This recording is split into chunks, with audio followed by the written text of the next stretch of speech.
When is a parent born?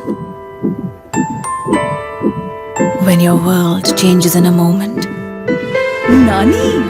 Or when the moment is celebrated by all? When you start learning again? Or with a new role?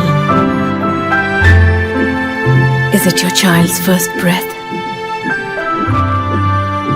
Or is it just a feeling? Parents are born when they fulfill a responsibility. Your child's umbilical cord blood can provide protection from 80 life-threatening diseases. Keep it safe with Asia's largest stem cell bank. Cord Life. One chance, one choice.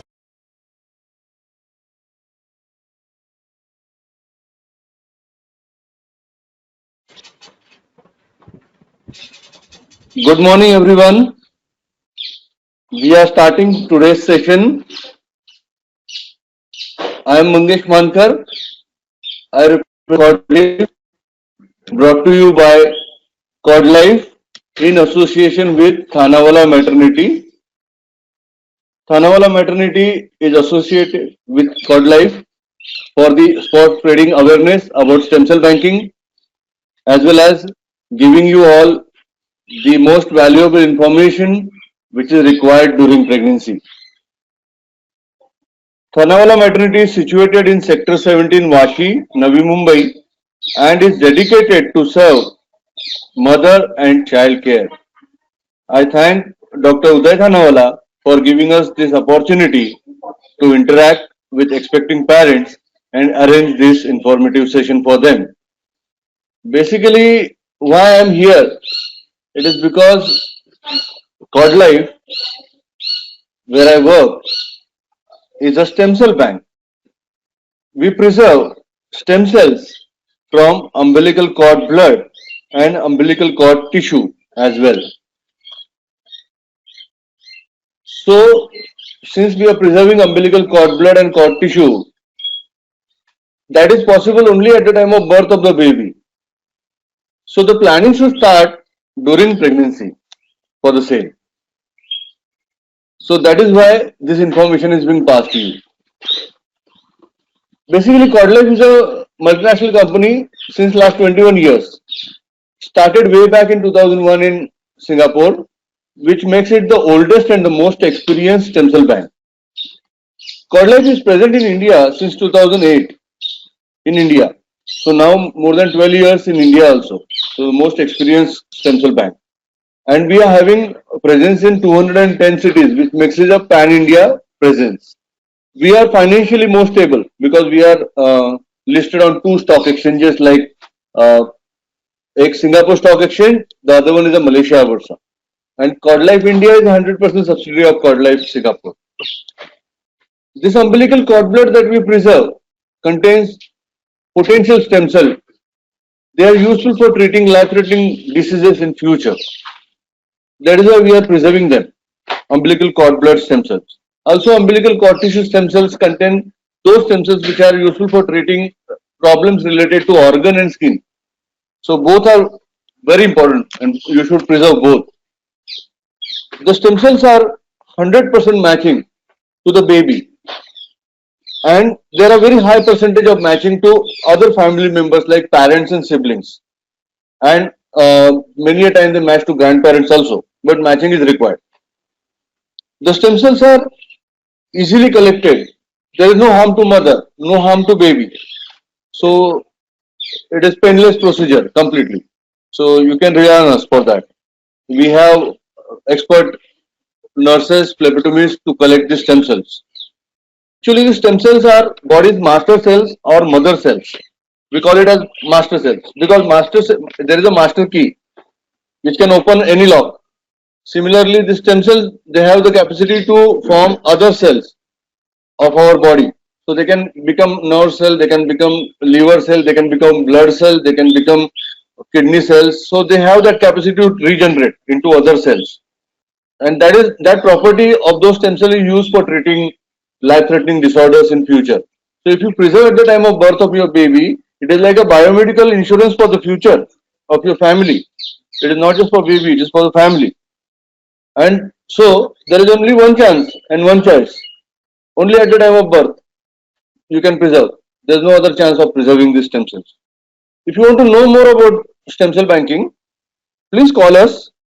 My number is 9167398895.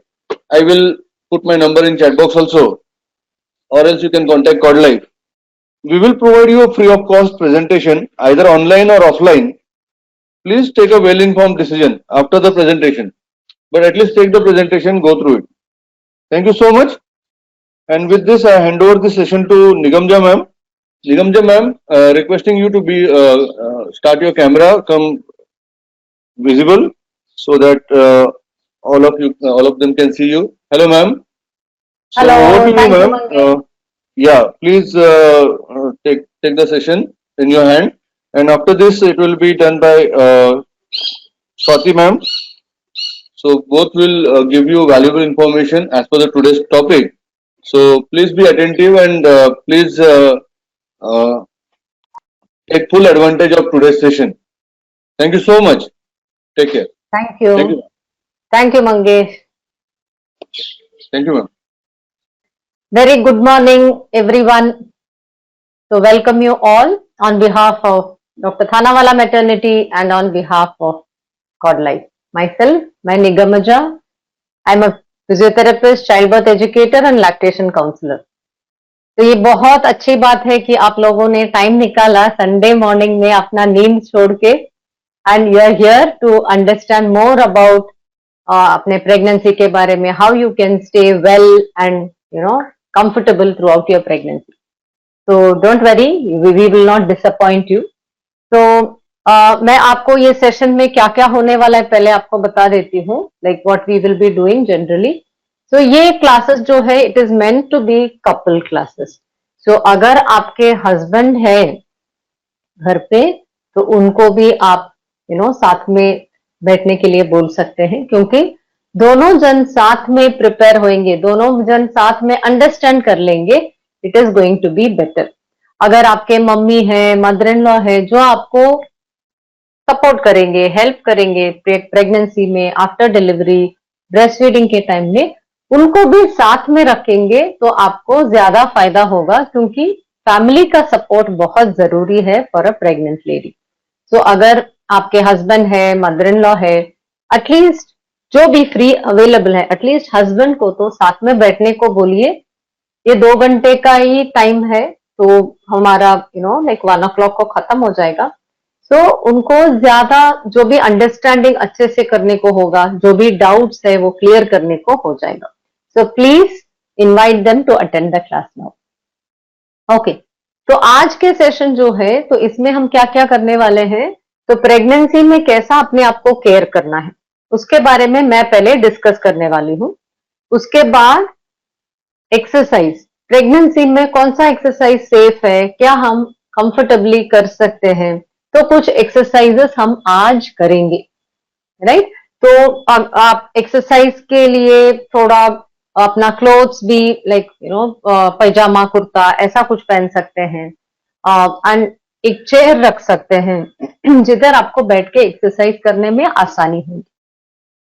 इसका होने के बाद around 11 o'clock वो time में स्वाति थोड़ा, she is our clinical nutritionist, वो आपके साथ बात करेंगे नरिशमेंट के बारे में, प्रेगनेंसी में कैसा खाना है, क्या खाना है, तो इसका आपको जानकारी मिलेगा. तो जो भी आपको न्यूट्रिशन के बारे में डाउट्स है कि मेरे को वॉमिटिंग होता है, नौशिया होता है, खाया नहीं जाता है, मैं क्या करूं, वो सब क्वेश्चंस आप उनको पूछेंगे, राइट. सो और ये सेशन में हम जो भी हम डिस्कस करेंगे, आपको बहुत सारे डाउट्स हो सकते हैं, तो आप चैट बॉक्स में टाइप करते जाइए जैसा जैसा आपको डाउट्स आता है. So towards the end of the session, मैं जैसा सेशन खत्म करूंगी, मैं जो भी डाउट्स है आपका मैं क्लैरिफाई करूंगी. अगर टाइम नहीं रहा तो नेक्स्ट स्पीकर स्टार्ट करते हैं, तो फिर भी मैं आप चैट बॉक्स में आपका आंसर्स देती जाऊंगी बाद में, ठीक है. So don't worry, so make full use of the chat box. So this is our program for this morning. Evening में 4 to 6 में हम लोग सिक्स मंथ के बाद मतलब 7, 8, 9th मंथ में जो लेडीज है तो उनके लिए सेशन लेंगे। उसमें भी हस्बैंड एंड वाइफ दोनों रहेंगे, तभी you will get maximum benefit. उसमें labour and birth, breast feeding, baby care, ये सब के बारे में अंडरस्टैंड करेंगे, राइट। तो हमारा डॉक्टर थानावाला और motto is healthy moms will give healthy babies, और मम्मी बेबी हेल्दी रहेंगे, वी हैव हैप्पी फैमिलीज, है ना। ठीक है, तो अभी सेशन में जाते हैं कि how to care for yourself and for your baby throughout your pregnancy, right. तो क्या क्या करना चाहिए। तो प्रेगनेंसी में क्या है, it is a long time. 9 महीने बोलेंगे, 280 डेज बोलेंगे, 40 हफ्ता बोलेंगे, द सेम। और कन्वीनियंस के लिए 3 ट्राइमेस्टर्स बोलते हैं, यू नो, ये मेडिकल लैंग्वेज में। वाई लाइक दैट, क्योंकि हर ट्राइमेस्टर में कुछ खासियत रहता है, तो इसके लिए बच्चे को या आप जब भी डॉक्टर के पास चेकअप के लिए आते हैं तो कुछ कुछ चीजों का डॉक्टर ध्यान रखते हैं। फॉर एग्जाम्पल, फर्स्ट ट्राइमेस्टर जो है वो टाइम ऑफ ऑर्गेनोजेनेसिस, मतलब ऑर्गन्स फॉर्म होते हैं। जो पहले सिंगल सेल में था तो वो सब ऐसा बढ़ के धीरे धीरे एक छोटा मानव का रूप लेता है। सो ये अभी ये बेबी का साइज कितना रहता है, जस्ट 2 और 3 इंचेस, अपने हथेली में आ सकता है, पर सब ऑर्गन्स का अपना अपना जगह आ गया है। तो अभी इसमें भी आप देख सकते हैं फर्स्ट ट्राइमेस्टर के एंड में, मतलब 12 वीक्स में there is a proper human form. सब ऑर्गन्स अपना अपना जगह बराबर ले लिए हैं और and they are going to grow. So ये टाइम है ऑर्गेनोजेनेसिस। सेकेंड ट्राइमेस्टर जो है ये टाइम है ऑर्गन्स का फंक्शन आना, जैसे कि baby will be sucking the thumb, तो बेबी का सकिंग स्वॉलोइंग आता है, तो baby starts urinating, kidneys are making urine, तो बच्चा अंदर पेशाब भी करता है, राइट, और बच्चे का हलचल काफी बढ़ जाता है। तो ये सब सेकेंड ट्राइमेस्टर का स्पेशलिटी है। And most of the internal organ including the genitals are well developed. तो ये टाइम में ही अपना अनोमली स्कैन होता है। थर्ड ट्राइमेस्टर, इसमें आप देख सकते हैं कि बच्चा बड़ा हो गया है, जगह की कमी है, तो ऐसा लपेट के वो एडजस्ट करके बैठा है। तो ये टाइम में क्या खासियत है, बेबी रेडी होता है बाहर के दुनिया फेस करने के लिए। रेडी कैसा होते हैं, बच्चे का बोन्स स्ट्रांग होते हैं, चमड़े के नीचे काफी सारा फैट डिपॉजिट होता है, because fat works like a insulator. तो बेबीज को ना 1 मंथ तक उनको स्वेटिंग नहीं होती है, तो ये जो फैट रहता है तो बच्चे को हीट एंड कोल्ड से बचा सकता है। तो इसके लिए न्यूबॉर्न बेबीज को भी हाथ में पैर में मिटन्स पहना के रखते हैं, क्योंकि ठंडा पड़ सकता है बेबीज बहुत जल्दी से। तो ये फैट पार्ट ज्यादा डेवलप होता है। बेबी का ब्रेन जो कॉर्टिकल पोर्शन है वो काफी डेवलप होता है इन द थर्ड ट्राइमेस्टर। और 9th मंथ में मतलब 36 वीक्स के आगे बच्चे का लंग्स एकदम रेडी हो जाता है बाहर आके हवा अंदर लेके फूलने के लिए। तो ये सब रेडीनेस आता है थर्ड ट्राइमेस्टर में, राइट। तो ये जो बेबीज में चेंजेस आते हैं, पर साथ साथ में मम्मी के बॉडी में भी बहुत सारे चेंजेस आते हैं। जैसे इनिशियली जो आप नोटिस करेंगे वो ब्रेस्ट में चेंजेस, ब्रेस्ट थोड़ा टेंडर लगता है, बहुत सेंसिटिव होता है, डार्क पैचेस दिखते हैं ब्रेस्ट में, ये सब होता है। सेकेंड ट्राइमेस्टर में देखेंगे धीरे धीरे पेट बढ़ने लगता है, किसी किसी को बैक पेन आता है, ये सब प्रॉब्लम्स रह सकती है। जैसा फर्स्ट ट्राइमेस्टर में नॉजिया वॉमिटिंग ज्यादा रहता है, बिकॉज जो हार्मोन्स के वजह से इंटेस्टिनल मूवमेंट्स थोड़ा कम हो जाते हैं, तो ब्लोटिंग हो सकता है, और अपना ऑल्फैक्टरी नर्व्स का सेंसिटिविटी थोड़ा चेंज हो जाता है, तो बहुत सारा स्मेल्स पसंद नहीं रहता है, ऐसा प्रॉब्लम्स आते हैं। थर्ड ट्राइमेस्टर में देखेंगे तो बॉडी में अच्छा हेवीनेस आ जाता है, बेली बराबर से बाहर दिखने लगता है, एंड ब्रेस्ट का भी काफी चेंजेस आते हैं जो रेडी होता है ब्रेस्ट फीडिंग के लिए, ठीक है। तो ये सब चेंजेस हो रहे हैं। तो इसके लिए हम क्या करते हैं, डॉक्टर के पास टाइम टू टाइम चेकअप के लिए जाएंगे। तो रेगुलरली जब डॉक्टर के पास चेकअप में जाते हैं, you ensure that everything is going on fine, आपका हेल्थ अच्छा है, बेबी का हेल्थ अच्छा है कि नहीं। तो जब भी आप डॉक्टर के पास जाते हैं प्रेगनेंसी के बिगिनिंग में, बहुत सारे टेस्ट लेने को बोलते हैं। तो ये टेस्ट बहुत जरूरी है, क्योंकि ये जो ब्लड ग्रुप चेक करना इंपॉर्टेंट है। RH नेगेटिव मदर्स जो रहते हैं तो उनको कुछ इंजेक्शन देना बहुत जरूरी होता है, तो इसके लिए वो ब्लड का चेकिंग करते हैं। हीमोग्लोबिन, हीमोग्लोबिन क्या आपको मालूम है क्या? अनीमिया बहुत कॉमन है इंडिया में, राइट? और अनीमिया कभी बोलते हैं? अगर अपना आरबीसी मतलब हीमोग्लोबिन के लेवल 12 से कम रहता है तो उसको अनीमिया बोलते हैं। प्रेगनेंसी में फिर भी 11, 11.5 इज ऑल फाइन, पर अगर कम रहता है तो उसके लिए डॉक्टर स्पेशली और कुछ मेडिसिन वगैरह देते हैं, क्योंकि अनीमिया रहेगा तो बेबी का साइज छोटा हो जाता है, प्रीटर्म डिलीवरी होने का पॉसिबिलिटी होता है। तो ये सब हमको अवॉइड करना है। HIV, HBsAg, HIV तो आपको मालूम है, HBsAg इज जॉन्डिस। ये सब बीमारियां बच्चे को अफेक्ट कर सकता है, तो इसका टेस्ट करना जरूरी है। शुगर लेवल्स ये भी चेक करेंगे, क्योंकि अभी कोई भी ऐसा फैमिली नहीं है जिसमें किसी एक व्यक्ति को डायबिटीज नहीं हो, राइट? तो ये शुगर चेक करना बहुत जरूरी है, क्योंकि ब्लड शुगर लेवल अगर ज्यादा रहता है प्रेगनेंसी में, that will affect the way the pregnancy goes. जैसा हमारा बेबी का ग्रोथ होता है, सब में प्रॉब्लम्स आ सकती है, तो पर ये सब अच्छे से कंट्रोल में रख सकते हैं अगर sugar levels are under control. Because जो लोग डायबिटिक हैं तो दे ऑल्सो गेट प्रेग्नेंट, उनका भी हेल्दी बेबीज होता है, हेल्दी प्रेगनेंसी होता है, पर ये ब्लड शुगर को मॉनिटर करना रहता है। तो 24 वीक्स में एक बार डॉक्टर ग्लूकोज पिला के आपको चेक करने को बोलते हैं। उसके बाद जैसा नीड रहता है, अगर आपका फैमिली हिस्ट्री है थोड़ा जल्दी भी चेक करने को बोलेंगे। Time to time sugar levels check करना रहता है। Thyroid, we all know thyroid is a very important hormone for brain development of the baby. अगर थायराइड कम रहता है तो डॉक्टर आपको एल्ट्रॉक्सिन, थायरोनॉम, ऐसा जो भी मेडिसिन देते हैं वो रेगुलरली खाना है, और कुछ टाइम पे वापस रिपीट करते हैं टेस्ट, और उसमें थोड़ा चेंजेस आ सकता है प्रेगनेंसी में, उस हिसाब से डोसेज एडजस्ट करते हैं। थैलेसीमिया इज अनदर स्क्रीनिंग, जिसमें वो एक थैलेसीमिया ट्रेट बोलते हैं। तो ये थैलेसीमिया ट्रेट जिनको है तो उनका हीमोग्लोबिन थोड़ा टेढ़ा रहता है, तो वो बराबर अपना काम नहीं करता है। तो जिनका थैलेसीमिया ट्रेट है उनका हीमोग्लोबिन कम रहता है, मतलब अनीमिया रहता है, पर दूसरा कुछ प्रॉब्लम नहीं।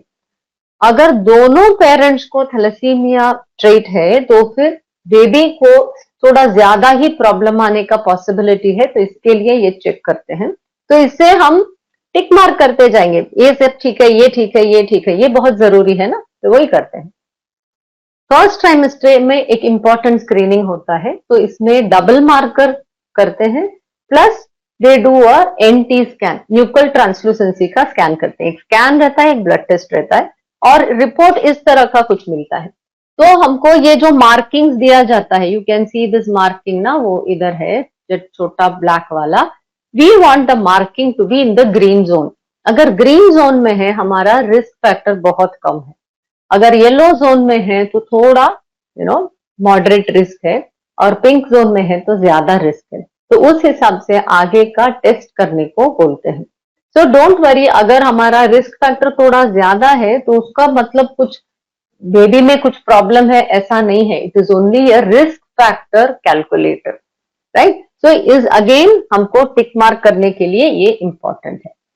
और सोनोग्राफीज होता है प्रेगनेंसी में टाइम टू टाइम, 6 हफ्ते में, मतलब जैसा आपने प्रेगनेंसी टेस्ट पॉजिटिव हुआ है तो वो लेके गए हैं, तो तभी डॉक्टर आपको एक बार सोनोग्राफी करने को बोलते हैं। इससे मालूम पड़ता है सिंगल बेबी है कि ट्विंस है, प्रेगनेंसी किधर है, हार्ट बीट अच्छा है कि नहीं, और बेबी का कितना वीक्स हुआ है, तो डेटिंग द प्रेगनेंसी बोलते हैं, उससे ही आपका ईडीडी दिया जाता है। तो ये सब करते हैं। 10 वीक्स में एनटी स्कैन होता है, 20 वीक्स में अनोमली स्कैन होता है। तो ये टाइम में बेबी का ग्रोथ, मतलब all the vital organs are developed, so ये this is the time they will do the anomaly scan. और 32 वीक्स में ग्रोथ स्कैन बोलते हैं, तो बेबी का ग्रोथ कैसा है ये सब भी चेक किया जाता है। और ये एक बहुत इंपॉर्टेंट चीज है कि जब भी डॉक्टर ने जो मेडिसिन दिया है उसके सिवा दूसरा कुछ आप मेडिसिन खाएंगे नहीं। तो यूजुअली शुरुआत में क्या होती है, फोलिक एसिड का सप्लीमेंट स्टार्ट किया जाता है, उसके बाद 4th मंथ 5th मंथ से आपका आयरन एंड कैल्शियम चालू होता है। किसी किसी को आयरन से कॉन्स्टिपेशन आता है या कैल्शियम पचता नहीं है, ऐसा सब प्रॉब्लम रहेगा, तो अपने से बंद नहीं करना है, डॉक्टर को बताना है कि वो फिर दूसरा कॉम्पोजिशन चेंज करके दे सकते हैं।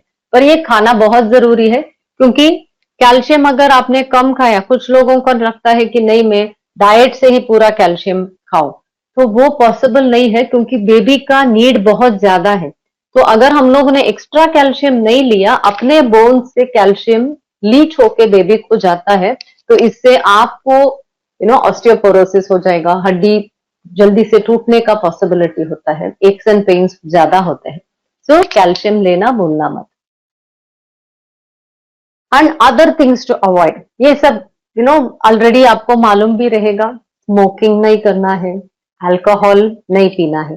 देर is no safe level of alcohol जो आप प्रेगनेंसी में ले सकते हैं, राइट। स्मोकिंग में भी ये काफी नहीं है कि आप स्मोक नहीं करें, आपके फैमिली में, आपके घर के अंदर कोई स्मोक नहीं करना चाहिए, तो वो बहुत जरूरी है। अगर आप बाहर जॉब के जाते हैं तो उधर भी you need a smoke free environment, right, because nicotine से स्मॉल साइज बेबीज हो जाते हैं, तो बर्थ वेट कम होता है, प्री टर्म डिलीवरीज होते हैं, और अल्कोहल कंजम्पशन से बहुत सारा डिफेक्ट्स, फीटल डिफेक्ट्स हो जाते हैं, राइट। अदर थिंग्स जैसा रेडिएशन हजार्ड्स, जो एमआरआई का रूम है, सीटी स्कैन है, एक्सरे रूम है, तो ये सब में प्रेग्नेंट लेडीज को नहीं जाना चाहिए, right. The same with chemical exposure, extra chemical जो है उसमें एक्सपोज मत हो जाइए। एंड ज्यादा जो हम लोग इग्नोर करते हैं वो है स्ट्रेस। तो स्ट्रेस भी it's having a negative effect, क्योंकि जब भी हम बार बार स्ट्रेस में आते हैं हमारे बॉडी में कॉर्टिसोल लेवल बढ़ जाता है। ये कॉर्टिसोल क्या करता है, बेबी को भी जाता है, तो बेबी में भी चिड़चिड़ापन आता है, बेबी के ब्रेन डेवलपमेंट में एकदम सटल चेंजेस आ सकते हैं, बच्चे के बिहेवियरल चेंजेस आ सकते हैं। तो इसके लिए excessive stress is not good. So एक दिन आपके काम वाली नहीं आई, या फिर थोड़ा लेट हो गया, कुछ करने को नहीं हुआ, तो उसके लिए थोड़ा थोड़ा जो बीच में गुस्सा आता है, that is nothing to worry about. जो एक्सेस स्ट्रेस बोलते हैं, किसी किसी को वरिंग नेचर रहता है, बार बार छोटे छोटे चीजों पे टेंशन ले लेते हैं, और या बहुत वीपी फील करते हैं कि एकदम क्या बोलते हैं, एकदम लो फील करते हैं। अगर आप हमेशा ऐसा फील करते हैं, so you should take help, right. तो बार बार स्ट्रेस लेना is not a good thing. And other things which we need to avoid, specially first trimester में जो अवॉइड करना है इज स्टीम बाथ। जो फुल बॉडी को स्टीम बाथ लेते हैं, जैसा सौना है, या फिर हॉट वाटर टब में डिप होके रहना, तो जिसमें अपना बॉडी टेम्परेचर बढ़ सकता है, ये फर्स्ट ट्राइमेस्टर में स्पेशली अवॉइड करना है। And through out the pregnancy हमको क्या क्या अवॉइड करना है, कच्चा मीट, नॉन वेजिटेरियन फूड में कच्चा कुछ भी नहीं खाना है, क्योंकि उसमें ज्यादा जर्म्स रहते हैं। वेदर इट इज अंडे हो या फिर any non vegetarian food, it has to be thoroughly cooked, right. And gardening अगर करते हैं, मट्टी हैंडल करते हैं, you have to wear gloves, because rat के फीसिस उसमें मट्टी में डेफिनेटली मिक्स हुआ रहता है, तो उससे बहुत बड़े बड़े बीमारियां आती हैं।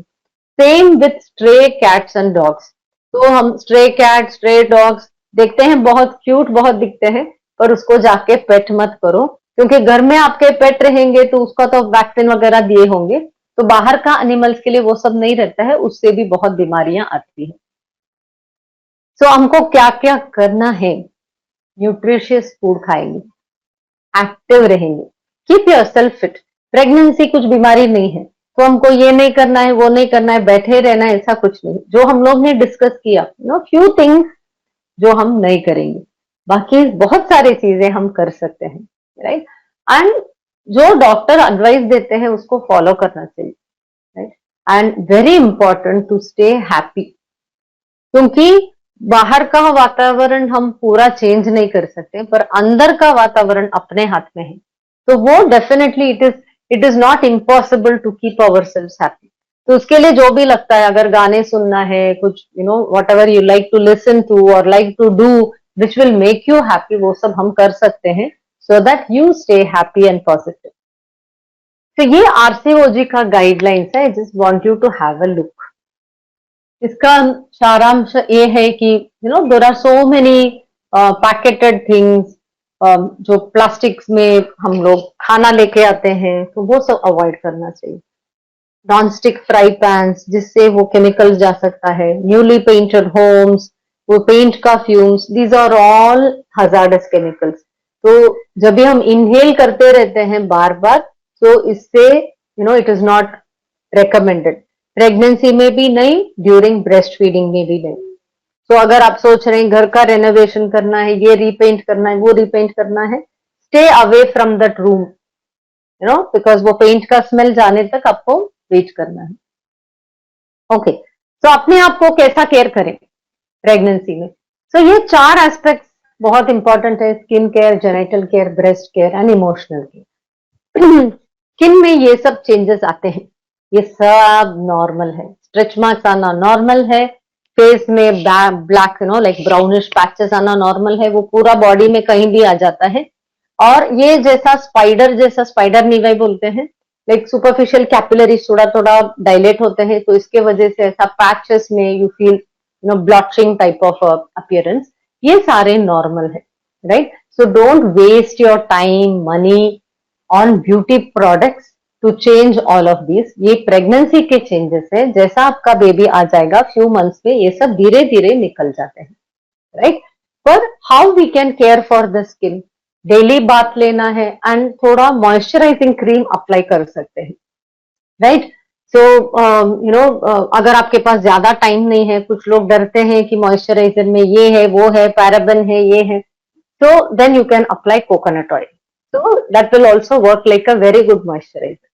And hair removal अगर आपको करना है, the safest bet is to do waxing, right? तो waxing आप कर सकते हैं, पर हमेशा टेस्ट पैच करें। And avoid using hair removal creams, वो अवॉइड करना चाहिए। हेयर कलर फर्स्ट ट्राइमेस्टर में अवॉइड कीजिए, उसके बाद प्रेगनेंसी के दौरान 1 या 2 बार आपने कर लिया तो not a problem. Breast care बहुत बहुत इंपॉर्टेंट है। From the beginning of pregnancy ensure that आप अच्छे से बाथ ले लें, एंड जो एरियोला निपल एरिया है उसमें थोड़ा सा ऑयल लगाएं। मसाज या खींचना वो सब कुछ करने की जरूरत नहीं है, सिर्फ अप्लाई करना चाहिए। And make it a point to wear good supportive bra. Okay, so breast can be of different sizes, but accordingly आप bra choose करें। This is not the time for fancy bras, right? तो अच्छा support is what you look at, and cotton वाला होना चाहिए so that it will absorb the sweat. And 7th and 9th month में हम nipple का stretchability check करते हैं, तो अभी कुछ करने की जरूरत नहीं है। Genital hygiene, we all know it is very important. So we don't need to use any medicated washes in the private part. Simple water will be sufficient. पानी से धोना काफी है, और सोप को आपको अंदर के एरियाज में सब डालना नहीं है, सिर्फ बाहर अपने ग्रॉइन तक, जिधर हेयर रहते हैं उधर तक ही आप साबुन डाल सकते हैं। उसके अंदर आप साबुन नहीं डालेंगे, ओनली वाटर से वॉश करेंगे। And other important thing is, जब भी आप स्टूल्स पास करते हैं तो वॉश करेंगे फ्रंट टू बैक। अगर आप जेट स्प्रे यूज करते हैं, आगे से चलाना है ताकि वो जो भी स्टूल्स है पीछे से निकल जाए। तो स्टूल्स अगर आगे आएगा तो वो कंटेमिनेशन से यूरिनरी इंफेक्शन बार बार आता है जो जल्दी नहीं निकलता, तो ये हमको ध्यान देना है। Emotional care very important. Pregnancy ऐसा टाइम है तो छोटे छोटे बातों में गुस्सा भी आता है, छोटे छोटे बातों में रोना भी आता है, right? So don't think it is abnormal, ये सब नॉर्मल है, ये सब हार्मोन्स का खेल रहता है। सो पर ऐसा नहीं है कि मैं कुछ नहीं कर सकती हूँ, यू कैन डू समथिंग। क्या हम कर सकते हैं? तो अपने आप को हैप्पी रखने के लिए कुछ करिए। It can be taking up a hobby, doing something which is useful. एक छोटा कोर्स कर सकते हैं। अगर आप जॉब कर रहे हैं तो continue to do the job. ऐसा नहीं है कि प्रेगनेंसी में आपको जॉब छोड़ना है, ऐसा सब नहीं है, तो कंटिन्यू करिए। अगर आप जॉब नहीं कर रहे तो for some reason you are at home and कभी कभी बोरिंग लगता है कि घर पे बैठे हैं, कि कुछ करने को नहीं है, तो चिड़चिड़ापन आ सकता है, तो छोटा कोर्सेस आप ऑनलाइन में कर सकते हैं। कोर्सेरा है, सो मेनी ऐसा जो कोर्स करने के लिए ऑप्शंस है। कुछ पढ़ सकते हैं, म्यूजिक सुन सकते हैं, म्यूजिक सीख सकते हैं, एनीथिंग लाइक पेंटिंग, राइटिंग, जो भी आपको इंटरेस्ट है, हॉबीज है, उसको डेवलप कीजिए। अपने अंदर का हैप्पीनेस को आप you should let it Bloom, right? और जब भी आपको कुछ ज्यादा उदासी लगती है, don't hesitate, ask for help, right? तो हस्बैंड से बात कर सकते हैं, मम्मी से बात कर सकते हैं, फ्रेंड से बात कर सकते हैं, डॉक्टर से बात कर सकते हैं। तो डॉक्टर से हेसिटेट मत करिए, बताइए मेरे को बहुत उदास लग रहा है आजकल, मैं बहुत बार बार रोना आता है, मैं क्या करूं, right? So you can take help. तो कॉमन डिस्कम्फर्ट्स बहुत सारे आते हैं प्रेगनेंसी में, जैसा बैक पेन, वेरी कॉमन है ना। तो क्या क्या करना है मैं आपको दिखाने वाली हूं, so that it will be easy. तो जब भी आपको बैक पेन रहता है, अपना posture, sitting posture, how we get up, ये सब बहुत इंपॉर्टेंट है। जैसे कि अगर आप खड़े हैं और आपको नीचे से कुछ उठाना है, बैठ के नहीं उठाएंगे, यू ऑलवेज डू दिस। तो ऐसा बम्स को पीछे करना है और नीचे से चीजें पिकअप कर सकते हैं। बहुत कॉमनली एडवाइस मिलता है बैठ के उठो, ये आप बिल्कुल मत करिए। अगर आपको कुछ उठाना है तो ऐसा एक पैर आगे पीछे रख के घुटने में जाके भी आप उठा सकते हैं, पर सब लोगों को ये पॉसिबल नहीं रहता है। किसी किसी को घुटने में पेन रह सकता है या वजन ज्यादा रह सकता है। ये जो है ये काफी सेफ है ऐसा उठाने का, ठीक है। एंड अपना पॉस्चर बहुत इंपॉर्टेंट है, हमेशा सीधा खड़े रहेंगे, पेट को थोड़ा अंदर ले लेंगे, पेट को बाहर छोड़ना, एकदम ढीला होके खड़े रहना हमको अवॉइड करना है। Okay, so next is about the sleeping position. तो स्लीपिंग पोजीशन जो है, करवट में दोनों साइड में आप सो सकते हैं, राइट एंड लेफ्ट दोनों में सो सकते हैं। जब भी आप उठते हैं टर्न करके उठ जाए, और ज्यादा देर सीधा सोना अवॉइड कर सकते हैं। फर्स्ट ट्राइमेस्टर में ठीक है, आप उल्टा भी सोएंगे तो नो प्रॉब्लम, पर सेकेंड ट्राइमेस्टर से सीधा ज्यादा देर सोएंगे बैक पेन हो सकती है, या किसी किसी को चक्कर आता है उठने के टाइम। तो इसके लिए करवट में टर्न होके थोड़ा फ्यू सेकेंड्स के बाद आप उठ सकते हैं। अभी बहुत सारे प्रेगनेंसी पिलोज भी आते हैं, अगर आपको यूज करना है वो भी यूज कर सकते हैं। Otherwise you can keep pillow between the knees, और जैसा ये इसमें दिखाया है, तो एक पैर आगे करके उसको पिलो के ऊपर आप रख के सो सकते हैं। कंफर्टेबल सिटिंग पोजीशन ये बहुत जरूरी है। फ्लोर में अगर बैठते हैं तो पार्ट ऐसा कुछ लेके बैठ सकते हैं। चेयर में जब भी बैठते हैं, ऑफिस चेयर में बहुत लोग अभी वर्क फ्रॉम होम करते हैं, you can get this kind of back rest. So back rest लेने से आपका बैक का पोजीशन काफी अच्छा हो जाता है, राइट? एंड जब भी आप काम करते हैं, आपका ये पूरा एल्बो तक टेबल में रहना चाहिए। बहुत टाइम क्या होता है, जैसा आप ये लेडी को देख रहे हैं, तो वो सिर्फ उनका हाथ कीबोर्ड में है, रेस्ट ऑफ द आर्म्स ऐसे लटक रहे हैं। ऐसा करने से नेक में, शोल्डर में, ये सब में बहुत पेन आता है। तो बेटर ये होगा कि अगर आपका टेबल है तो आपका मॉनिटर एकदम दूर रखें, या फिर आपका लैपटॉप को दूर रखें, अपना हाथ रखने के लिए टेबल में जगह करें कि इधर तक आपका टेबल में रहे, तो उससे आपका नेक बेटर हो जाएगा। And instead of low sofas, थोड़ा हाई चेयर्स, जैसा ये ऊंचा चेयर है, डाइनिंग चेयर है, तो वैसा चेयर में आप बैठ सकते हैं। उल्टा बैठना भी is a very good position, I always recommend this. जैसा चेयर को ऐसा उल्टा करके आप ऐसा बैठ सकते हैं। अगर आपको कुछ रीड करना है या फिर मोबाइल में देखना है, यू नो फेसबुक, ट्विटर, वो सब ज्यादा देखते हैं, तो फिर ऐसा पोजीशन में आपका बैक सीधा रहेगा, राइट? एंड प्रेफरेबली पैर के ऊपर पैर डाल के नहीं बैठे, तो पैर में थोड़ा अंतर रख के normal comfortable sitting will be good. Pelvic joints में बहुत पेन आ सकता है, किसी किसी को ज्यादा आता है, किसी किसी को कम आता है, किसी किसी को बिल्कुल नहीं रहता है। ये पेल्विक जॉइंट पेन टिपिकली किधर होता है? बीच में आ सकता है, साइड में ग्रॉइन में आ सकता है, या पीछे बम्स में आ सकता है। एंड टिपिकली पेन कैसा रहता है? मूवमेंट में पेन आता है, मतलब रेस्ट करके मूव करते हैं ना, जैसे कि लोग बोलेंगे कि मैं लेटी रहती हूँ, तो जैसा मैं करवट चेंज करना है इतना बहुत पेन, बहुत ज्यादा पेन आ रहा है। या फिर आप खड़े खड़े सब काम कर रहे हैं, ठीक लगता है, आप लेटने को जाते हैं, बहुत ज्यादा पेन होता है। ये सब बहुत टिपिकल है पेल्विक जॉइंट पेन। तो इसके लिए हमको क्या क्या करना है?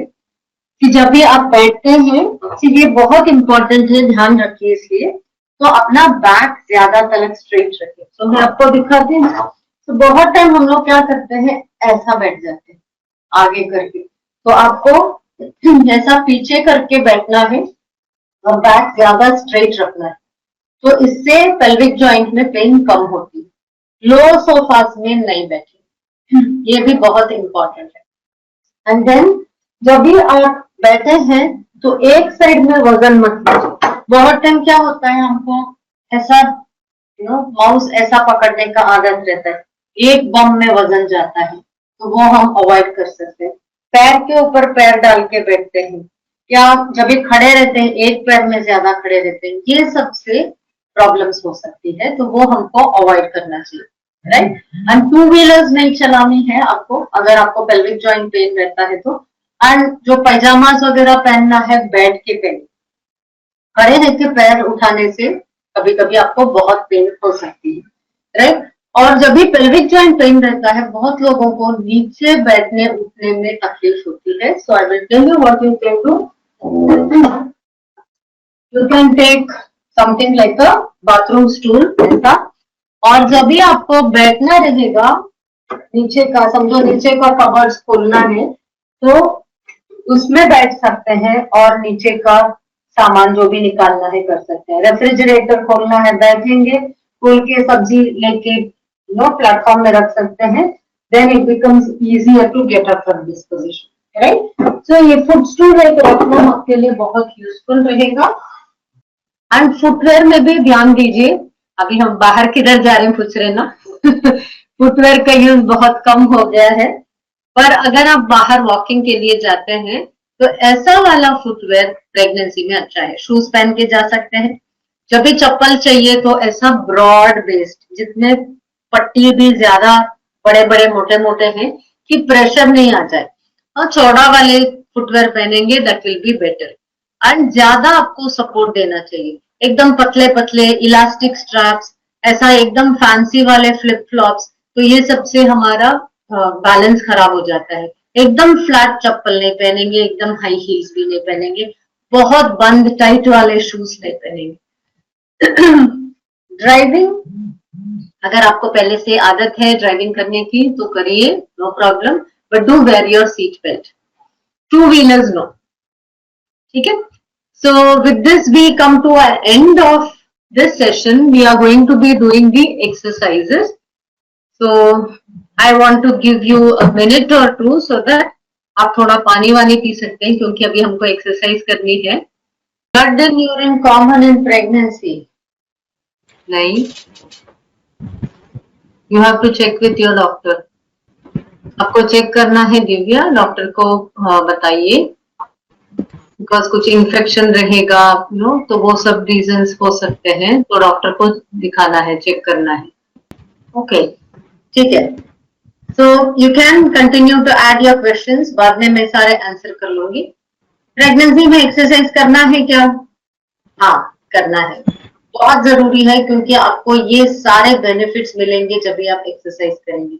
एंड डोंट वरी, अगर आपको पहले आदत नहीं है, मैंने कभी कुछ उंगली भी नहीं हिलाया, तो भी no problem. Pregnancy is a time जिधर हम धीरे धीरे अपना एक्सरसाइजेस कर सकते हैं।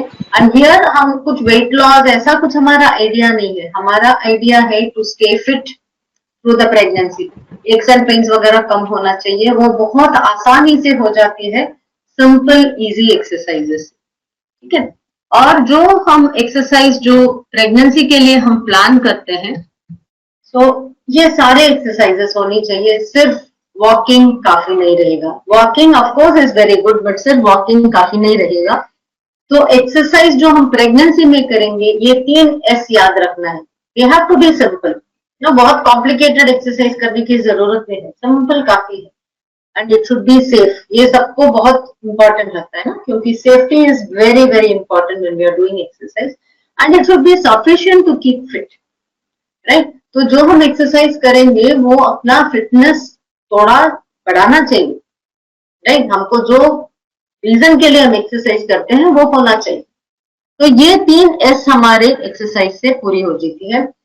रेगुलर वॉकिंग कर सकते हैं, अगर आदत नहीं है 20 मिनट से चालू करें, अगर अच्छे से आदत है 40-45 मिनट्स तक कर सकते हैं। शूज या फ्लोटर्स पहने। अभी बारिश के टाइम है, एटलीस्ट मुंबई में तो बहुत बारिश है, तो दोज हु आर मुंबई कर्स या इन कोस्टल एरियाज, तो ये बारिश का टाइम है तो थोड़ा सावधानी से अच्छे से ग्रिप वाला शूज पहनना चाहिए। घर के अंदर चल लीजिए, अगर बाहर जाने को नहीं जमता है, so that is also absolutely fine. तो आफ्टर अ मील 10-15 मिनट अगर घर के अंदर घूमेंगे, उससे भी आपको फायदा मिल जाएगा। ब्रीदिंग एक्सरसाइज बहुत इंपॉर्टेंट है, तो हम लोग ट्राई करके देखते हैं सिंपल ओम चैंटिंग। ठीक है, सो हम थोड़ा करेंगे क्या? तो अच्छे से स्ट्रेट बैठ जाइए, keep your feet down and body straight करेंगे। अच्छा लंबा श्वास लेंगे एंड ओम बोलेंगे।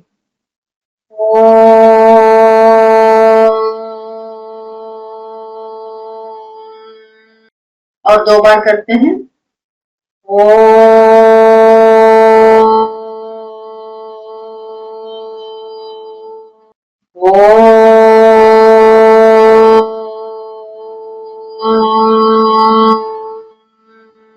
ओके, कितना रिलैक्सिंग लग रहा है ना, एक ओम चैंटिंग करेंगे तो मॉर्निंग में एक 5 to 10 टाइम्स करेंगे, अपना दिन अच्छे से बिगिन होगा, अपना ब्रेथ एंड्योरेंस अच्छे से डेवलप होता है। कीगल एक्सरसाइज ये बहुत बहुत बहुत इंपॉर्टेंट है। जो भी आप प्रेगनेंसी के बुक्स पढ़ते होंगे तो उसमें तो कीगल एक्सरसाइज बहुत दिखता है, और अपने एज ओल्ड योगा में इसको बोलते हैं अश्विनी मुद्रा और मूल बंध, ये दोनों सेम है, और ये बहुत इंपॉर्टेंट एक्सरसाइज है प्रेगनेंसी में करने के लिए, क्योंकि ये जो नीचे जो रेड पोर्शन दिखाई दिया है, तो ये है अपना पेल्विक फ्लोर।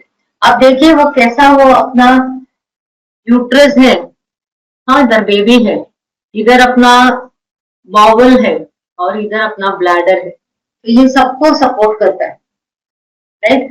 तो अगर खांसी करते हैं, चीखते हैं, हंसते हैं, तो ये मसल के ऊपर जोर पड़ती है।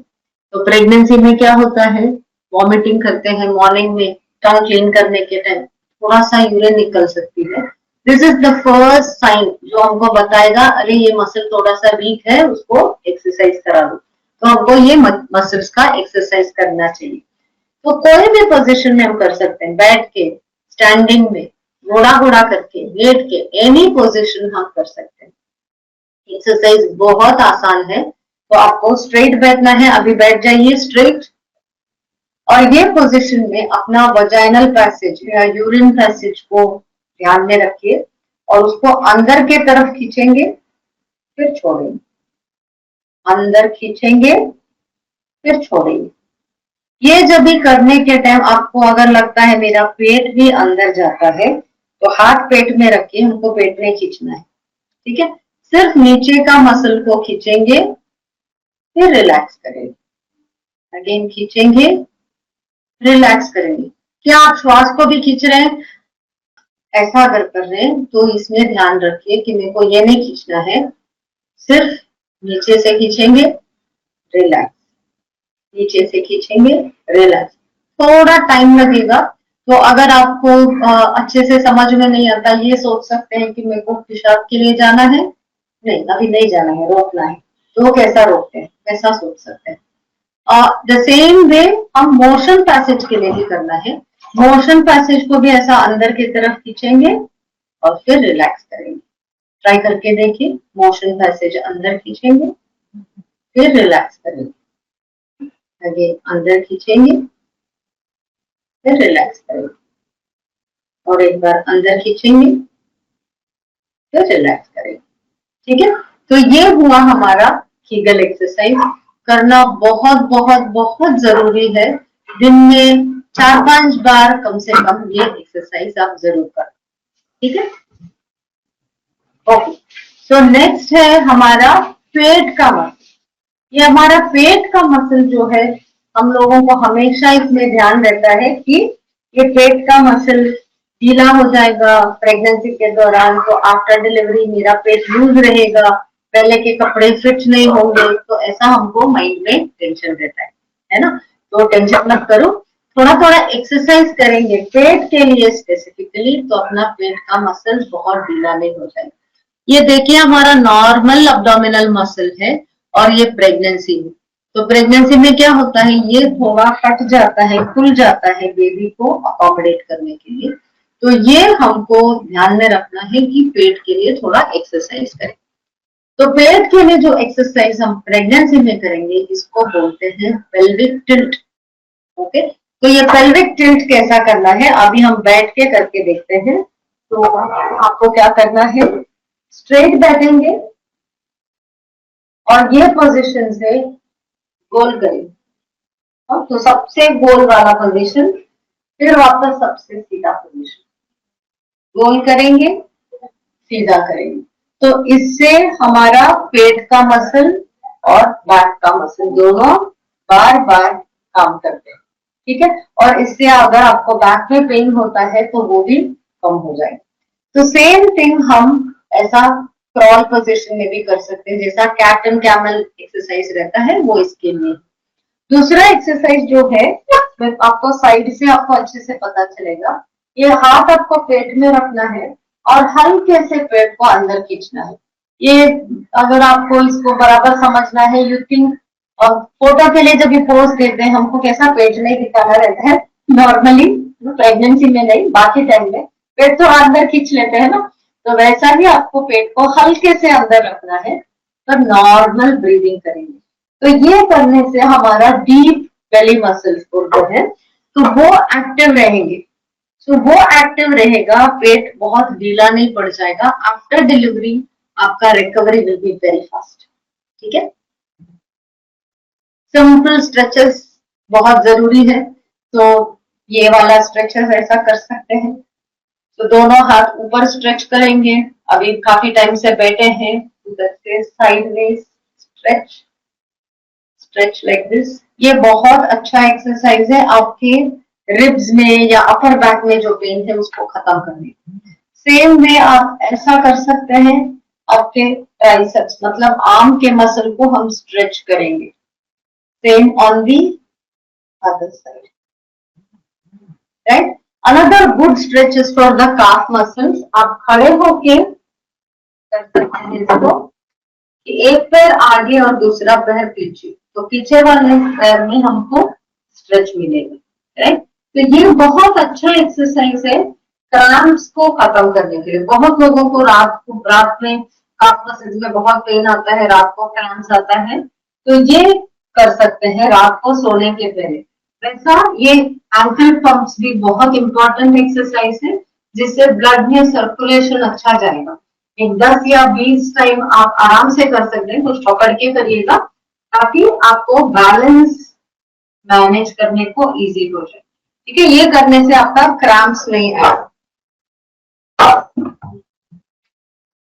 तो स्ट्रेंथ बिल्डअप करने के लिए वी कैन वेट्स यूज कर सकते हैं। प्रेगनेंसी में we don't pick up heavy weights. 1 kilo is what is very safe to do during pregnancy, right. You can do this kind of a wall pushups also, right. अगर आपको समझो खड़े रह के आप ऑफिस में बीच बीच में काम छोड़ के नहीं उठ सकते हो ना, बैठे बैठे अपना टेबल में ऐसा हाथ रख के you can do this pushup, right. इससे अपने हाथ को थोड़ा ताकत मिल जाती है ना। तो हाथ में ताकत जरूरी है ना बेबी को होल्ड करने के लिए।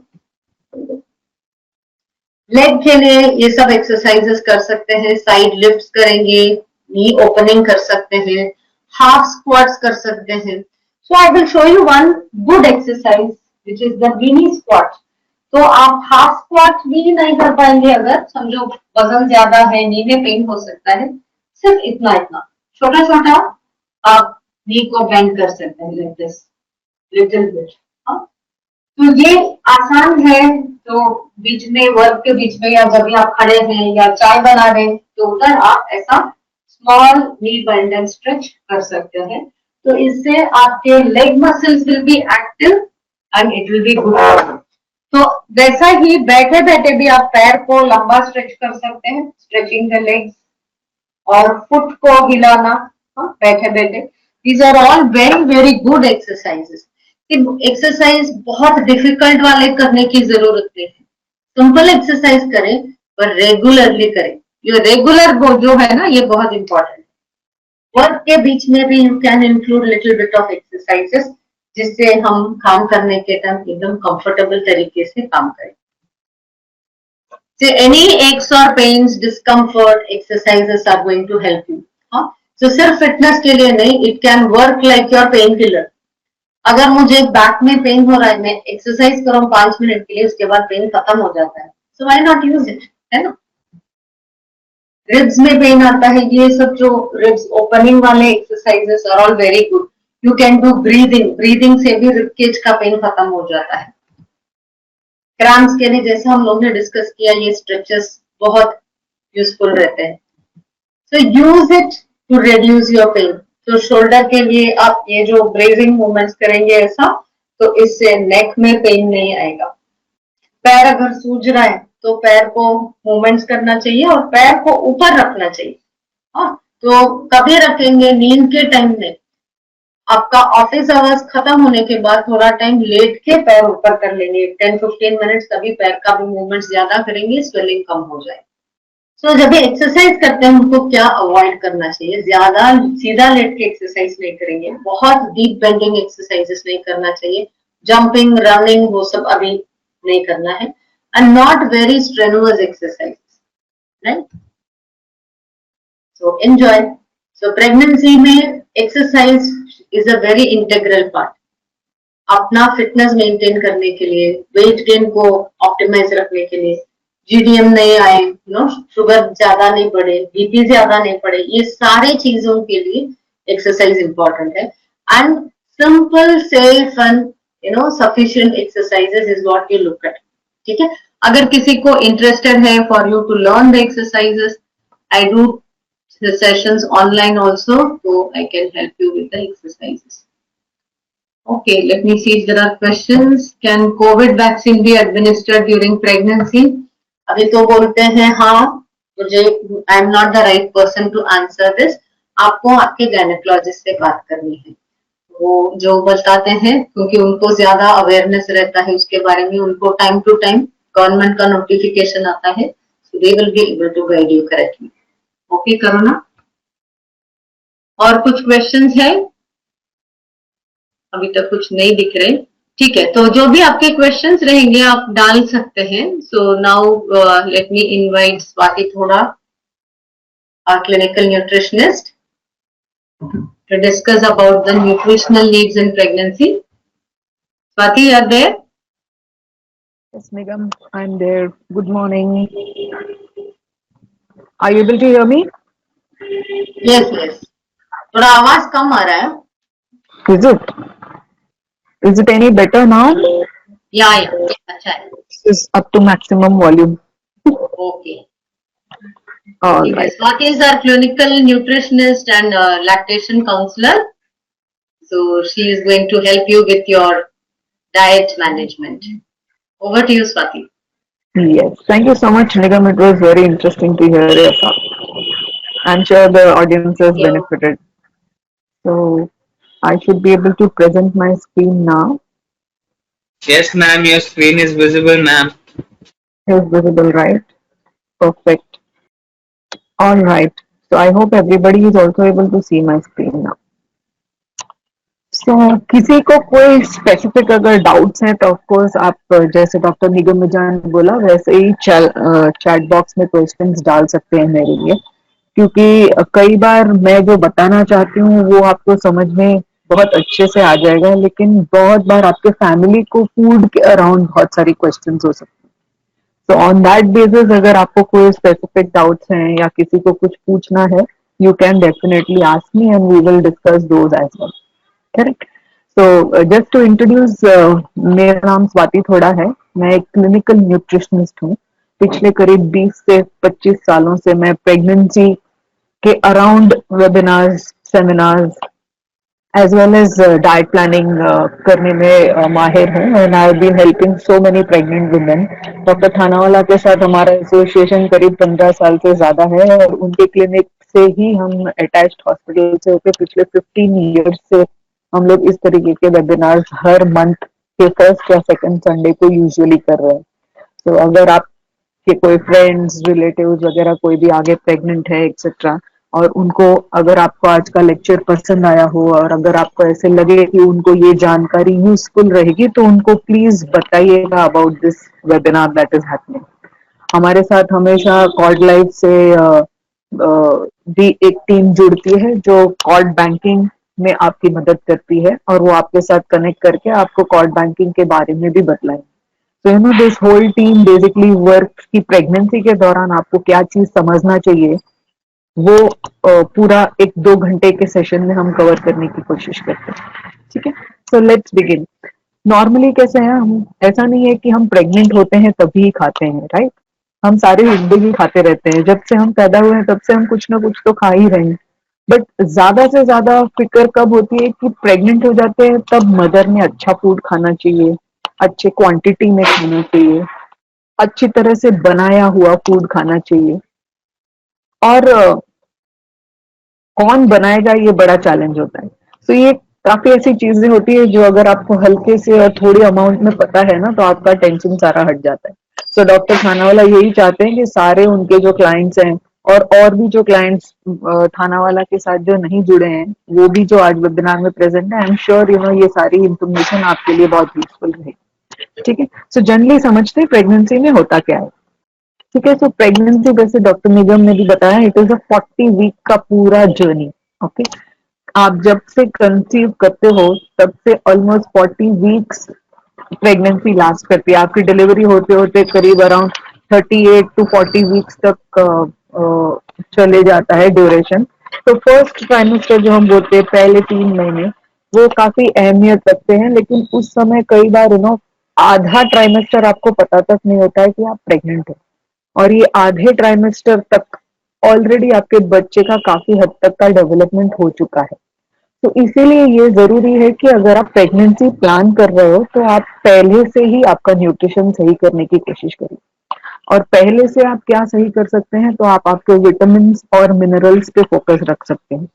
सो इसका मतलब यही है कि ये विटामिन और मिनरल्स को हम माइक्रो न्यूट्रिएंट्स की तरह बोलते हैं, जिसमें आपके आयरन है, कैल्शियम है, फोलिक एसिड है, सबसे इम्पोर्टेंट, जो इस समय पर ज्यादा अहमियत रखता है। तो कई बार जब भी आप प्री प्रेगनेंसी काउंसलिंग के लिए जाओगे, तभी आपके डॉक्टर आपको फोलिक एसिड सप्लीमेंटेशन पे रखेंगे। और इसका यही रीजन है कि क्योंकि ये फोलिक एसिड आपके बेबी के डेवलपमेंट के टाइम पे बहुत अहमियत रख रहा है। तो if you are planning pregnancy, it is safe कि आप एक बार डॉक्टर से जरूर मिलें, क्योंकि पहले 6 से 7 वीक तक कई बार आपको पता ही नहीं होता है, राइट? आपका फर्स्ट पीरियड मिस होकर तभी जाता है आपको पता चलता है कि आप प्रेग्नेंट हो। तो आधा ट्राइमेस्टर निकल गया होता है। तो यहाँ पर हमारा माइक्रो न्यूट्रिएंट्स पे फोकस रहो। ग्रेजुअली आप देखोगे जैसे प्रेगनेंसी एडवांस होता है, जैसे आप 15 हफ्ते से लेके 28 वाले हफ्ते तक जा रहे हैं, यहाँ पर आपको धीरे धीरे करके प्रेगनेंसी दिखने लगती है। दिखने लगती है यानी आपको आपके पेट पे ही समझ में आएगा कि कैसे बॉडी का स्ट्रक्चर चेंज हो रहा है। तो यहाँ आप देख रहे हो कि ग्रोथ का जो स्टेज है वो बहुत ज्यादा बढ़ने लगा है। तो आपकी बॉडी पे और आपके बढ़ते बच्चे की बॉडी के लिए, दोनों के लिए न्यूट्रिएंट्स की जरूरत होती है। आप देख रहे हैं यहाँ से ये जो 12 हफ्ते का फीटस दिख रहा है, कितना जरा सा छोटू सा है, आपके हथेली के बीच में आ जाएगा, इतना ही ये बेबी होता है। लेकिन आप जैसे आगे देखोगे, ये जब तक 28 वीक का बेबी होता है, तो ये यहाँ से लेके इतना बड़ा हो गया होता है। तो इतना ज्यादा ग्रोथ ऑलरेडी ये सेकंड ट्राइमेस्टर के दौरान होता है। और ये सेकंड ट्राइमेस्टर में जब आपका अगर न्यूट्रिएंट सही नहीं रहेगा, तो कहीं आपका वेट कॉम्प्रोमाइज हो सकता है, या कहीं आपका जो बेबी का ग्रोथ है वो कहीं थोड़ा स्लो भी हो सकता है। तो ये ज्यादा अंडरस्टूड रहना चाहिए कि आपका जो वेट स्टार्टिंग में है, उसको लेके आपका पूरा न्यूट्रिशन कैलकुलेट करें। तो यहाँ पर ही आपका न्यूट्रिशन सही रहना बहुत इंपॉर्टेंट है, राइट? और वैसे ही आप देखोगे कि 28वें वीक से लेके जब तक डिलीवरी होती है, तब तक बेबी ऑलमोस्ट ये साइज से डबल द साइज ऑलमोस्ट दिखने लगता है। तो यानी जो बेबी 6 वीक में आपके पूरे हथेली, यानी उंगली से लेके पाम तक पूरी हथेली में जो आ जाता है, सेकेंड ट्राइमेस्टर का बेबी, वो आपके पूरे लैप पे आएगा, उतना बड़ा हो जाता है by the third trimester and. तो ये वाला जो ग्रोथ है यहाँ से यहाँ तक का, उसमें बेबी का बॉडी का गर्थ बढ़ता है, उसका मसल बढ़ता है, उसके बॉडी के अराउंड जो फैट रहता है वो बढ़ता है। तो काफी सारा चेंजेस आ रहा है in the third trimester also. तो यहाँ भी हमारा न्यूट्रिशन अगर कॉम्प्रोमाइज रहेगा तो उतना ही बेबी को जो नरिशमेंट मिलता है वो भी कॉम्प्रोमाइज हो सकता है। अब इसका मतलब ये नहीं है कि हम बहुत ज्यादा खाने लगे, करेक्ट। ऐसा नहीं है कि माँ ने डबल खाना चाहिए। अगर डबल खाया तो वो हजम नहीं कर पाएगी, और हजम नहीं हुआ मतलब बच्चे को फिर भी नहीं मिल रहा है, करेक्ट। अगर माँ को बदहजमी हो गई, माँ को जुलाब हो गया, अगर उसको गैस हो गया, उसको कोई तकलीफ हो रही है, तो वो सारा ही प्रॉब्लम बेबी को भी महसूस होता है। तो ये हमको स्पेसिफिकली ध्यान में रखना है कि एक्सेस खाना इज नॉट राइट, लेकिन जो राइट खाएंगे वो दोनों मदर और बेबी दोनों के लिए यूजफुल है, ठीक है ना।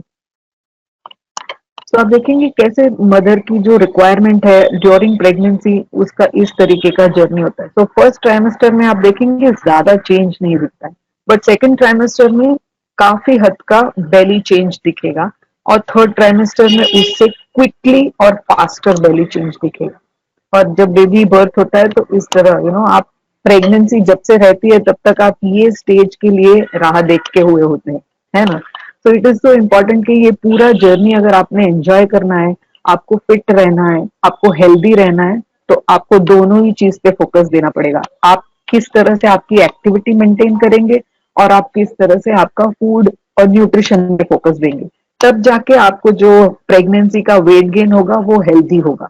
अगर एक्सेस वेट गेन हो जाएगा तब भी तकलीफ होती है, अगर इनफ वेट नहीं बढ़ा तब भी मदर को टायर्डनेस का फीलिंग आ सकता है, करेक्ट। तो जनरली ये जो न्यूट्रिएंट यानी ओवरऑल जो आपकी बॉडी की रिक्वायरमेंट है उसका कैलकुलेशन हम करते हैं आपके प्री प्रेगनेंसी, यानी आप जब प्रेग्नेंट रहते हो उस समय आपका कितना वेट है, उसके बेसिस पे आपको कितना वेट गेन होना चाहिए ड्यूरिंग प्रेगनेंसी, इसका कैलकुलेशन लगाया जाता है, ठीक है। तो नेक्स्ट आप देखेंगे कि ओवरऑल पूरे बॉडी में कहीं ना कहीं आपका ओवर जो वेट बढ़ता है तो कहीं जाके स्टोर हो रहा है, राइट। तो पूरे पूरे जो नॉर्मल स्टेज ऑफ प्रेगनेंसी रहती है, अगर आपका वेट प्रेगनेंसी जब रही है तभी बिल्कुल नॉर्मल है, तो 11 से 16 किलो तक का वेट गेन सही है। लेकिन बाय चांस आप प्रेगनेंसी से पहले आप अगर अंडर वेट हो तो ये वेट 18 किलो तक भी ठीक है। बट बाय चांस अगर आपका वेट प्रेगनेंसी रहने के टाइम पे अगर ज्यादा है तो ये वेट गेन 7, 8, 9 किलो तक भी हुआ तो बहुत ही अच्छा रहेगा। जितना एक्सेस होगा उतना आप ही को दिक्कत होगा, उतना ही डिलीवरी के टाइम भी आपको हैवीनेस फील हो सकता है। तो इट इज अ रेंज जो हम कैलकुलेट करते हैं, जो नॉर्मल बर्थ वेट और बर्थ गेन ड्यूरिंग प्रेगनेंसी का वेट गेन होना चाहिए, ठीक है। और ब्रॉडली आप देखेंगे जितना ओवरऑल वेट गेन अलाउड रहता है उसको अगर डिस्ट्रीब्यूट करें तो उसके लोअर एंड से डिस्ट्रीब्यूट किया जाता है। तो पहले ट्राइमेस्टर में कुछ ज्यादा वेट गेन नजर नहीं आएगा, जैसे मैंने वो पिक्चर दिखाया पिछले स्लाइड पे। लेकिन सेकेंड ट्राइमेस्टर में काफी वेट गेन होता है क्योंकि मदर की बॉडी में बहुत सारी चेंजेस हो रही हैं, बेबी की बॉडी में भी बहुत सारी चेंजेस हो रही हैं। और सिमिलरली थर्ड ट्राइमेस्टर में इसी तरह से एक्सेस वेट, लेकिन यहाँ पर बच्चे का वेट ज्यादा बढ़ता है, माँ का नहीं बढ़ता है इन द थर्ड ट्राइमेस्टर। तो ये नहीं, कैसे बोलते हैं ना, नेचर इसकी ध्यान रखता है कि किस तरह ओवरऑल वेट गेन होना चाहिए। आप कैसे इसमें मदद करते हो कि अगर आप सही खाते हो, सही फिटनेस की एक्टिविटी रखते हो और सही तरह से आराम करते हो, ये तीनों चीज अगर आप करते रहे तो you will be able to access this process. तो सबसे बड़ा रिलीफ कहाँ आता है ना, मदर्स जो लोग प्रेग्नेंट होते हैं ना, उनको ये भी टेंशन रहता है कि प्रेगनेंसी में बहुत मजा आएगा, बहुत अच्छा फील होगा, लेकिन ये बैक ऑफ द माइंड एक प्रेशर बना रहता है कि बहुत वजन बढ़ गया तो कैसे कम होगा, राइट। तो जनरली जब भी आपकी डिलीवरी होती है तो करीब करीब जितना आपका ओवरऑल वेट बढ़ा है उसके आधे अमाउंट का वेट डिलीवरी के टाइम कम आ जाता है। इसमें आप क्या क्या गिनते हो, आपकी बेबी का वेट आता है, आपके जो ओवरऑल एमनियोटिक फ्लूइड का वेट आता है, अम्बिलिकल कॉर्ड का वेट आता है, और प्लेसेंटा का वेट आता है। तो ये जब डिलीवरी होता है तभी ये कॉर्ड बैंकिंग कंपनीज आपकी मदद के लिए होते हैं, और वो ये प्लेसेंटा और कॉर्ड दोनों सिक्योर करते हैं, जिसमें का जो सेल्स रहता है वो आपको आगे आपके बच्चे के हेल्थ के लिए यूज हो सकता है। सो दिस इज हाउ ये सारा कलेक्शन उसी समय पे होता है। So this is how the entire thing functions. और आप देखेंगे कि जो ओवरऑल बॉडी में वेट गेन आ रहा है तो वो जनरली लेडीज पार्ट में आएगा, इट इज चेस्ट पे आएगा, थोड़ा एब्डोमेन पे आएगा, हिप्स पे आएगा, थाइस पे आएगा। ये सारे एरियाज हैं जहां पर थोड़ा फैट स्टोर होता है। और ये स्टोर होने का रीजन ही यही है कि जब आपकी डिलीवरी हो जाए तो ये फैट आपको लैक्टेशन यानी ब्रेस्ट फीडिंग के समय काम आए। तो कैसा है, अभी आप जो खाओगे आपके लैक्टेशन फेज में भी काम आएगा। और इसका ये भी मतलब बनता है कि लैक्टेशन फेज में भी आपको दोगुना खाने की जरूरत नहीं है। प्रेगनेंसी के दौरान ही आपकी बॉडी प्रिपेयर कर रही है ताकि आपके बेबी को एडिक्वेट ब्रेस्ट फीड मिल जाए। ठीक है, सो हम क्या खाएंगे? ओके, ऐसे नेचर में तो कितना सारा खाना बना है, राइट? सो इतना अगर खाना बना है तो उसको हम कितने अच्छे से खा सकते हैं और कितने अच्छे से हम उसको पूरे दिन में डिस्ट्रीब्यूट कर सकते हैं, इसको आज हमको समझना है। ठीक है, डॉक्टर निगमजा ने एक्सरसाइजेस बताई और एक्सरसाइजेस करके भी ली, बस आपको वो कंटिन्यू रखना है ताकि आप फिट रहें। हालांकि फिट और एक्टिविटी मेंटेन रखने के लिए अगर आपकी एनर्जी लेवल सही नहीं रहे तो शायद आप एक्सरसाइज में पार्ट लेने में सक्षम तो नहीं बोल सकती हूँ, बट आलस कर सकते हैं। So we should not do that, इसीलिए हमको सही से खाना है। तो अभी आप ये अगर फूड पिरामिड देख रहे हो, इसको मैं बड़ा प्रोजेक्ट कर लेती हूँ कि आपको और भी अच्छे से दिखेंगे। अरे आई थिंक अभी स्क्रीन थोड़ा बड़ा दिख रहा होगा। सो आप देखेंगे कि ये जो पिरामिड है, इतना ह्यूज वाला पिरामिड में अगर आप जो भी नेचर में फूड मिलता है वो अगर इस पे प्लेस कर देते हैं तो जो सबसे लोएस्ट वाला रंग रहता है उस पे सबसे ज्यादा फूड फिट होगा। और ये लोएस्ट रंग पे वही सारी चीजें आती हैं जो आपको एनर्जी प्रदान करती हैं, जिसमें से ज्यादा कार्बोहाइड्रेट एंड प्रोटीन की कॉम्बिनेशन की चीजें मिलेंगी। तो ये कौन सी चीजें आ जाती हैं? तो ये सारे आपके धान्य हैं, कड़धान्य हैं और दालें हैं। और इनमें से बनी हुई सारी चीजें यही ग्रुप में आ जाती हैं, जिससे कि आपको बेस्ट अमाउंट ऑफ एनर्जी मिले। और सीरियल और पल्स की कॉम्बिनेशन की आइटम्स अगर आप खाते हैं तो आपकी प्रोटीन की मात्रा भी सही रहे। ठीक है, तो अगर हम नाम बोले धान्य का तो आपके पूरे गेहूं है, गेहूं है, चावल है, जवारी है, नाचनी है, बाजरी है, ओट्स है, ये सारे ही धान्य में गिने जाते हैं। और अगर मैं गेहूं गिनती हूँ तो गेहूं के साथ और क्या क्या चीजें आ जाएंगी? आपकी लापसी आएगी, रवा आएगा, मैदा आएगा, ये सारा भी गेहूं का ही चीज बना है। इसी तरह अगर हम चावल गिनते हैं तो चावल की चीजों में से पोहा आ जाएगा, वर्मेसिली आ जाएगा, कुरमुरा आ जाएगा। तो इसी तरह जवारी, बाजरी वगैरह में भी ये फ्लैट वाला जो हम पोहा का पोर्शन है उस तरीके के पोहे भी मिलते हैं। और उस पफ यानी कुरमुरे के तरफ से भी ये अभी आजकल जवारी, नाचनी, बाजरी भी मिल जाती है। तो कैसे है ना, मार्केट में प्रोडक्ट भी बड़े हैं और यही सोच के बड़े हैं कि जो मिलेट्स यानी ये जवारी, बाजरी, नाचनी जो है वो मिलेट्स काफी ज्यादा फाइबर रखते हैं, काफी एनर्जी प्रदान करते हैं और साथ ही साथ उसके न्यूट्रिएंट्स भी अच्छे होते हैं। तो बहुत सारे लोग अभी हर दिन थोड़ा सा गेहूं, थोड़ा सा चावल और माइक्रो न्यूट्रिएंट ज्यादा मिले इसलिए थोड़ा सा मिलेट्स, ये सारा आइटम्स अपने आहार में समावेश करने की कोशिश कर रहे हैं। तो प्रेगनेंसी के दौरान ये करने से ज्यादा फायदा क्यों होगा कि आपका फाइबर का पोर्शन बढ़ता है, साथ ही आपका आयरन और कैल्शियम भी बढ़ता है। तो ना ये अगर सोच समझ के हम खाना अपने प्लेट में परोसते हैं और उसको प्यार से खाते हैं तो आपकी बॉडी को जो जरूरी घटक हैं वो मिल जाएंगे, राइट? तो ये फर्स्ट रंग हो गया। अभी हम केवल रोटी या केवल चावल वगैरह तो नहीं खाते, हमको साथ में उसकी सब्जियां या साथ में उसके दालों की कॉम्बिनेशन लगती है।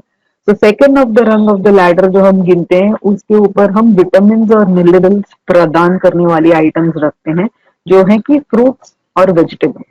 तो फ्रूट्स को तो हाल हम पकाते नहीं है, इसलिए उसको नेचुरली जिस तरह अवेलेबल है उसी तरह हम खाते हैं, जिसके वजह से हमारा फाइबर पोर्शन भी एडिक्वेट आता है। अगर हम फ्रूट को पकाएंगे तो उसका विटामिन मिनरल्स कम हो सकता है, डैमेज हो सकता है। लेकिन अगर हम फ्रूट उसी तरह खाएंगे जैसे वो हमको मार्केट से मिलता है, सिर्फ बाहर का स्किन अच्छे से धोए, कहीं उसमें किसी तरह का छेद हो या कीड़ हो, तो उस तरीके का फ्रूट्स मत खाइएगा, क्योंकि इस समय अगर कोई इन्फेक्शन होता है तो डॉक्टर बोलते हैं कि ज्यादा मेडिसिन नहीं लेना है। तो आपकी choice of fruits and vegetables अच्छी होनी चाहिए जिसमें कोई इन्फेक्शन ना हो। बट जब भी हम फ्रूट्स देखते हैं तो कई लोगों को फ्रूट्स जूस की तरह लेना पसंद करते हैं, लेकिन ये आप ध्यान में रखिए, अगर जूस ले रहे हैं तो जूस में एक साथ 4 फल लग जाएंगे, और अगर 4 फल आप एक बारी में खाएंगे तो शायद 4 फल एक बारी में आप खा नहीं पाएंगे, उससे ज्यादा फाइबर मिलने के कारण आपका पेट भर जाता है। सो बहुत सारे लोगों को जिनको वेट ज्यादा है, या जिन लोगों को डायबिटीज की शिकायत होने लगती है ड्यूरिंग प्रेगनेंसी, या उनको प्रीवियस कोई हिस्ट्री है, उनके फैमिली हिस्ट्री है, वो लोग को जूस की जगह फ्रूट खाना ज्यादा सही रहेगा, क्योंकि हम जब भी जूस बनाते हो कई बार हम उसमें चीनी शुगर वगैरह भी मिला लेते हैं, तो ये सारा चीज एक्स्ट्रा कार्बोहाइड्रेट बढ़ा सकता है। तो ये छोटी छोटी चीजें हैं, लेकिन अगर हमने ध्यान से सुनी और ध्यान से इसको इस्तेमाल किया तो हमारे सेहत को 4 चांद लग सकते हैं, राइट। और वेजिटेबल्स देखे जाए तो कई ऐसे वेजिटेबल्स हैं जो हम नॉर्मल और नेचुरल फॉर्म में खा सकते हैं, जैसे कि आपके टमाटर है, खीरा है, गाजर है, मूला है। अगर कई लोग अभी आजकल अलग अलग कलर के शिमला मिर्च यूज करते हैं, तो ये सारा रॉ मतलब कच्चा ही खा सकते हैं, because they are in the salad form of vegetables. In fact जो पत्ते की प्याज है, या पत्ते की गोभी है, या इवन आजकल तो कलर्ड कैबेज भी मिलता है, यानी पर्पल कैबेज भी मिलता है। और अगर आप सोचेंगे तो ये सारा ही चीज कॉम्बाइन करके सैलेड्स में मिक्स करके बना सकते हैं। कई बार आपके जो पल्सेस हैं उसको आप अगर अंकुरित करेंगे और ये अंकुरित अलग अलग सैलेड के साथ मिक्स करेंगे तो बहुत ही टेस्टी एक प्रोडक्ट बन जाता है। बहुत ही एनर्जी डेंस होता है, प्रोटीन रिच होता है, डाइजेशन के लिए अच्छा होता है, और एक अलग कलर आपके प्लेट में प्रदान करता है। तो जितना ही ज्यादा कलरफुल खाना आप खाएंगे उतना ही ज्यादा विटामिन और मिनरल से भरपूर आपका पूरे दिन का मील हो जाएगा। तो ये थोड़ा अगर विजुअली आप देखते हैं कि आप आपकी खाने की प्लेट परोस रहे हैं तो उसमें क्या क्या चीज आ रहा है, तो हर एक घटक की चीजें उसमें आनी चाहिए। धान्य भी आना चाहिए, पल्स यानी कड़धान्य या दाल से बना हुआ प्रोटीन। अगर आप वेजिटेबल्स खा रहे हैं तो कुछ रॉ वेजिटेबल्स जो कि सैलेड या रायते की तरह यूज कर सकते हैं, और कुछ कुक सब्जियां, जैसे ऑफकोर्स वो सब्जी तो हम नहीं खा सकते जैसे कि टिंडी है, भिंडी है, गवारी है, ये सब हम कच्ची नहीं खा सकते, करेक्ट। तो उसको उस तरह से पकाया जाए ताकि उसकी कलर फ्लेवर चेंज ना हो जाए, उसकी कंसिस्टेंसी चेंज ना हो जाए, ताकि वो हम खाने में उसको इंटरेस्ट बनाए रख सकते हैं। एक्सेस अमाउंट का पका दिया, अगर उसको पचक बना दिया तो वो खाने में मजा नहीं रहेगा। तो पकाने का तरीका भी इम्पोर्टेंट है, ठीक है। अब थर्ड रंग पे हम जब जाते हैं तो ये सबसे इम्पोर्टेंट और इसीलिए माना जाता है क्योंकि ये प्रोटीन अभी फिलहाल आपकी बॉडी के लिए बहुत ही उपयोगी है। आपके बॉडी में बहुत सारे चेंजेस आ रहे हैं, बेबी की ग्रोथ हो रही है, दोनों के लिए प्रोटीन मायने रखते हैं। तो कहीं भी प्रोटीन का कॉम्प्रोमाइज नहीं होना है, इसीलिए हर खुराक यानी दिन भर में आप जितना भी खाना खाते हैं, जितनी बार भी खाना खाते हैं, कुछ प्रमाण का प्रोटीन हर एक मील में होने से ज्यादा फायदा रहता है। तो अगर सपोजिंग आप सुबह ब्रेकफास्ट ले रहे हैं, तो अगर आप वेजिटेरियन हैं तो आप उसमें दूध या मूंग की दाल या इस तरीके या स्प्राउट्स ऐसे इंक्लूड करके उसको प्रोटीन रिच बना सकते हैं। अगर आप नॉन वेजिटेरियन फूड लेते हैं तो आप एग ले सकते हैं, क्योंकि एग सबसे इजी टू डू यानी आसानी से बन जाने वाला आइटम है, और उसमें अच्छे क्वालिटी का प्रोटीन भी मिलता है, करेक्ट। तो एग का समावेश कर सकते हैं ब्रेकफास्ट में। अगर आप दिन के दूसरे मील्स में देखें तो जिस तरह आप लंच है या डिनर है तो वहां आप आइदर वेज या नॉन वेज करीज बना सकते हैं, दाल या कड़धान्य रस्से में या सूखा बना सकते हैं। और थर्ड थिंग ऐसे है कि आप दही का भी इस्तेमाल कर सकते हैं, जैसे आपने दही से रायता बना लिया, आपने दही से कड़ी बना लिया। तो ये चीजें सारी अगर मिला के आप यूज करते हैं तो हर एक मील में कुछ हद का प्रोटीन आप बढ़ा पाएंगे, करेक्ट। आप ये समझ लीजिए कि हर एक दिन एवरी डे बेसिस पे आपकी बॉडी को 15 से 20 ग्राम अधिक प्रोटीन लगता है, जो कि आपको नॉर्मल प्रेग्नेंट नहीं होते हैं उस वक्त लगता है। तो सपोजिंग आपका वजन से 60 किलो से है, तो करीब करीब 40 नहीं लेकिन 45 से 48 ग्राम का प्रोटीन आपको हर दिन लगेगा ड्यूरिंग प्रेगनेंसी। और अगर आप थोड़ा गिनती जानते हैं प्रोटीन्स का तो इतना आसान नहीं है 48 से 50 ग्राम का प्रोटीन हर दिन मिलना। तो जब आप अच्छे से उसको कैलकुलेट करेंगे या आप विजुअली या आप सोच के आपका खाना प्लान करेंगे तो आप डेफिनेटली इसको मीट कर सकते हैं। बाई चांस ये नहीं होता है तो शायद आपके डॉक्टर आपको प्रोटीन की सप्लीमेंट लेने की भी एडवाइस दे सकते हैं, राइट। तो अगर आपको पता है कि ये प्रोटीन किस तरह मिलेगा तो आपको फिर एडिशनल सब्स्टिट्यूशन नहीं करना पड़ेगा, आप नेचुरल फूड से ही आपका प्रोटीन बरामद कर सकते हैं। और ये जो लास्ट यहाँ पर दिख रहा है, ये सारी चीजें वो हैं जो आपको पूरा आपका खाना बनाने के लिए और खाने में स्वाद लाने के लिए उपयोगी पड़ेंगे। तो इसमें आ जाते हैं आपके कुकिंग ऑयल्स, फैट्स, नमकीन यानी सॉल्ट, शुगर, ये भी आ जाते हैं कि आपकी स्पाइसेस जो भी आपके मसाले हैं, ये सारा ही ये टॉप वाले ग्रुप में आते हैं। और यहाँ ये हमको जरूरी है कि हम ये यूज करें क्योंकि प्रेगनेंसी कोई बीमारी नहीं है, राइट। प्रेगनेंसी को हमने प्यार से अपने जीवन में लाया है, तो इस समय हमको बहुत टेस्ट से खाना खाना चाहिए, बहुत इंटरेस्ट से खाना खाना चाहिए, जिससे कि हम जो खाते हैं वो बहुत अच्छे से अपने बॉडी में इस्तेमाल हो और वो उतना ही अच्छे से अपने बेबी के ग्रोथ में भी इस्तेमाल हो। ठीक है, तो कोई दुखी होके हमको नहीं खाना है, तो ऐसा बीमारों वाला खाना हम नहीं खाएंगे, करें। तो आप बहुत अच्छे से खाना पकाइए, लेकिन इतना ध्यान रखिए कि जो आपकी बॉडी को टॉलरेट नहीं होता है उतना एक्सेस मत करिएगा। कई लोगों को ज्यादा स्पाइस यूज करने से एसिडिटी हो जाती है ड्यूरिंग प्रेगनेंसी। कई लोगों को ज्यादा ऑयली या फैट खाने से उनका पेट इतना भरा रहता है कि वो दूसरा मील खा नहीं पाते हैं। तो कई बार ऐसा होता है ना, 2 समोसे खा लिए फिर दिन भर मुझको भूख नहीं लगी। ऐसा आपको अगर लग रहा है तो कैसे होगा, बाकी का जो न्यूट्रिएंट्स आपको अदरवाइज दूसरे खाने से मिलना था वो नहीं मिल पाएगा। तो ये सोच के खाइए कि आप जो खा रहे हैं वो आप अच्छे से पचा पाएं और इंटरेस्ट से खा पाएं, ये बहुत इंपॉर्टेंट है। और जैसे मैंने पहले बताया कि अगर आपकी न्यूट्रिएंट्स कैलकुलेटेड हैं तो आप अपने आप ही इसको बहुत अच्छे से मैनेज कर सकेंगे, करेक्ट। तो हम ये प्रोग्राम्स भी करते हैं जहां हम मदर्स को सिखाते हैं कि किस तरह वो खाना बनाएं, किस तरह उसको कैलकुलेट करें, और किस पूरा डाइट चार्ट भी प्रदान करते हैं जहां पूरा 7 दिन के ऑप्शन के साथ डाइट्स हम देते हैं। तो जनरल आप जब गाइडेंस सीख करोगे तो आप कौन सा चीज देखोगे, पहले तो ऑफकोर्स आपके गायनेकोलॉजिस्ट जो होते हैं वो आपको डेफिनेटली प्रेगनेंसी के अराउंड सारा कुछ समझाएंगे। Then second comes the dietitian जो आपको फूड के अराउंड एक्सप्लेन करेंगे। थर्ड है हमारे फिजियोथेरेपिस्ट जो आपको फिट और एक्टिव कैसे लेना है ड्यूरिंग प्रेगनेंसी, इसके बारे में समझाते हैं। और फोर्थली ये भी जरूरी है कि आप मेंटली काम रहें। कई बार नहीं, मदर इतनी एंजाइटी में चली जाती है कि वो जो करना चाहती है वो कर नहीं पाती, और ये एंजाइटी से लेके बहुत सारा ट्रबल हो सकता है, बॉडी एक, बॉडी पेन, या अच्छे से नींद नहीं आना, ये सारा एंजाइटी से रिलेटेड है। तो और कई बार बिकॉज हम ज्यादा एंशियस हैं हमको खाना भी अच्छे से पचता नहीं है। तो ये सारा ही चीज प्रेगनेंसी के दौरान अच्छे से समझ के चलने के लिए आप खुद अवेलेबल होने जरूरी है। मतलब आप अगर इसमें पार्टिसिपेट अच्छे से करेंगे तो आपकी प्रेगनेंसी डेफिनेटली ग्रेट हो जाएगी, राइट। तो हम स्पेसिफिकली ये देखते हैं कि ड्यूरिंग प्रेगनेंसी ये अमुक चीज हमको ध्यान में रखनी है कि हमारा वेट ट्राइमेस्टर के हिसाब से सही बढ़े। हम ये भी इंश्योर करें कि हमारे बच्चे का भी वेट अकॉर्डिंगली बढ़े। तीसरा ये है कि हम जो खाना खाएं वो हमारे बॉडी के रिक्वायर्ड न्यूट्रिएंट्स को मीट करे।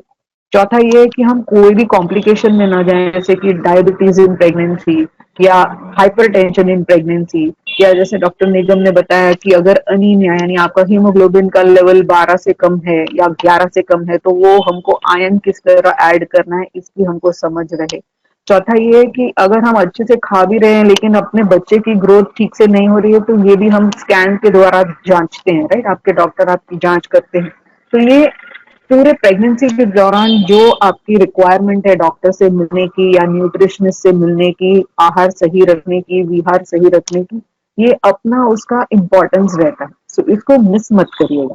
इससे क्या है ना, बच्चे की बर्थ डिफेक्ट्स वगैरह पे आप पहले ही नियंत्रण रख सकते हैं। और साथ में क्या, जब भी आप जितना एनर्जेटिक फील करेंगी ड्यूरिंग प्रेगनेंसी उतना ही आपको लगेगा कि पोस्ट प्रेगनेंसी आप और अच्छे से हैंडल कर पाएंगे। अगर प्रेगनेंसी के दौरान कंटिन्यूस आपको ऐसे लगेगा कि मुझसे नहीं हो रहा है, तो सोचिए आफ्टर प्रेगनेंसी तो बेबी के साथ आपको जो भी करना है वो आपको पूरा दिनचर्या मैनेज करना है। सो इट इज गुड कि अभी फिलहाल आप अच्छे से रहें ताकि आपकी पोस्ट प्रेगनेंसी टाइम और भी आप अच्छे से एंजॉय कर पाए, करेक्ट। तो किस चीजों पे फोकस रखेंगे? फर्स्ट थिंग है कि आप नेचुरल खाइए, ना कि कोई पैकेज या कैंड प्रोडक्ट्स का इस्तेमाल करें।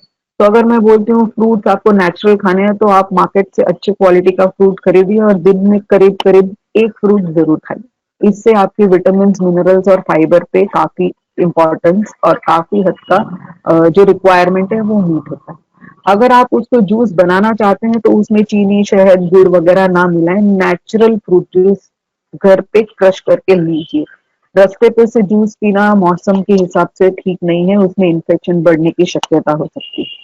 और थर्ड थिंग है कि और भी चीजें ऐसी नेचुरल होती हैं जो आप खा सकते हैं, यानी आपने घर पे ही अगर रोस्टेड पोहा का चिवड़ा बनाया और घर पे ही आपने सब्जियां बनाई, इसे डिफरेंट है। लेकिन अगर आपने बाहर से पैकेज वाले प्रोडक्ट्स ले लिए जिसमें ज्यादा नमक है, जिसमें ज्यादा प्रिजर्वेटिव है, तो वो शायद आपको हानि कर सकती है। ये फर्स्ट फोकस रहता है कि नेचुरल चीज खाई जाए। सेकेंड चीज ये है कि हम क्योंकि बहुत खाने पे ही ध्यान देते हैं, कई बार हमारा कितना लिक्विड दिन में आ रहा है उस पे हमारा फोकस नहीं रहता। तो लिक्विड्स करीब करीब 2 से 2.5 लीटर जितना ओवरऑल लिक्विड्स दिन में चाहिए ही चाहिए, चाहे कोई भी मौसम हो, गर्मी हो, ठंडी हो या बारिश। ओके। और अगर गर्मी है तो शायद उससे भी थोड़ा ज्यादा। तो जब भी आप ये फोकस रख के चलते हैं तो ये आप ध्यान रखिए कि केवल पानी पीते रहने से आपकी कभी कभी एनर्जी लेवल्स कम रहती हैं।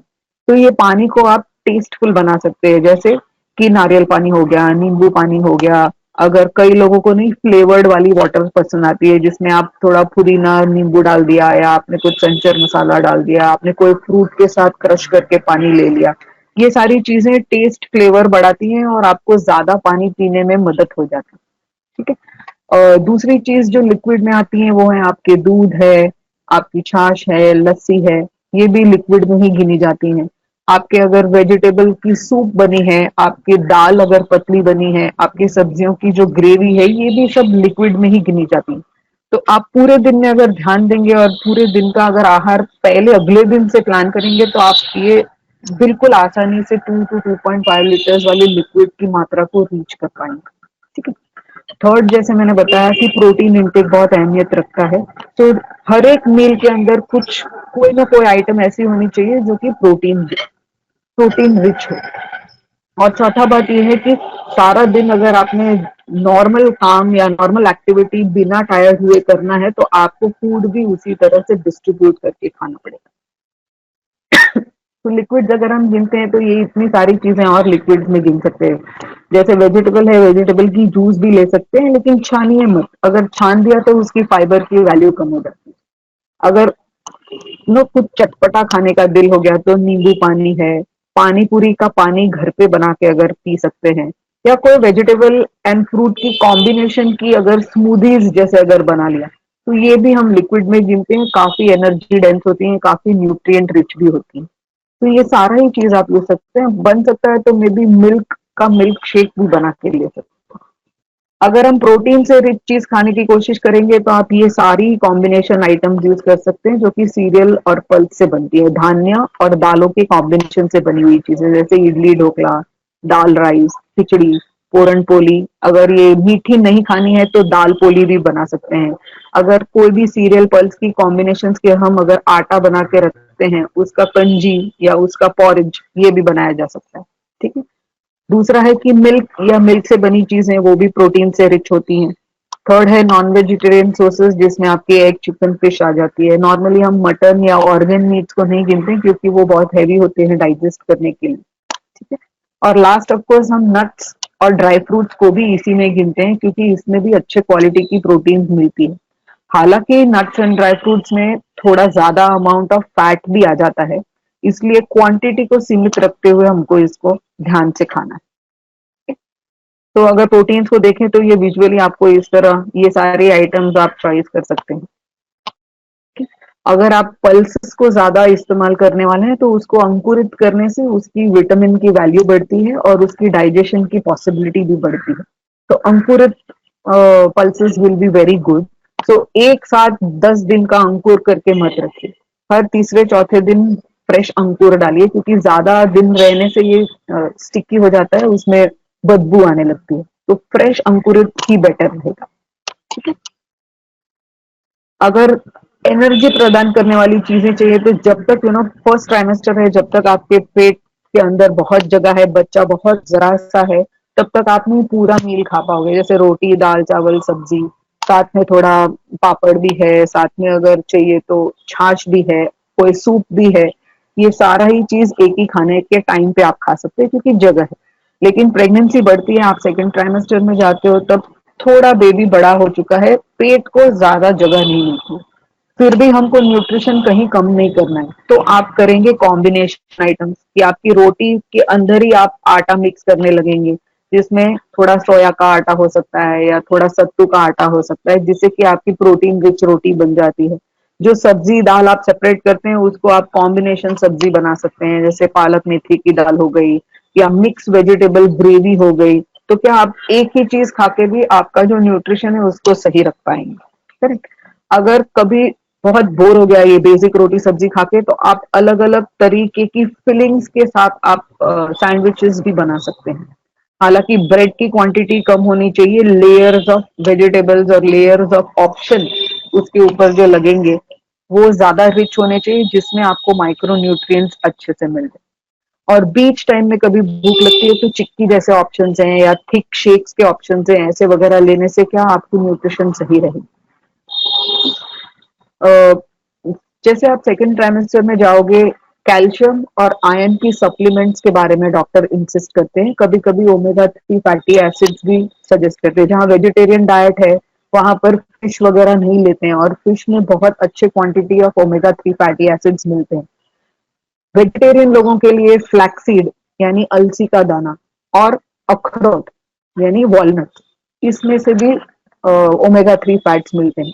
लेकिन कैसे, हमको सीमित मात्रा में खाना है, इसलिए हम कटोरी भर के वॉलनट या कटोरी भर के फ्लैक्सीड नहीं खाएंगे, थोड़ा दिक्कत हो सकता है डाइजेशन में। तो एक चम्मच लेना भी ज्यादा बेहतर रहता है, उसमें से भी normally required amount of omega 3 मिल जाता है।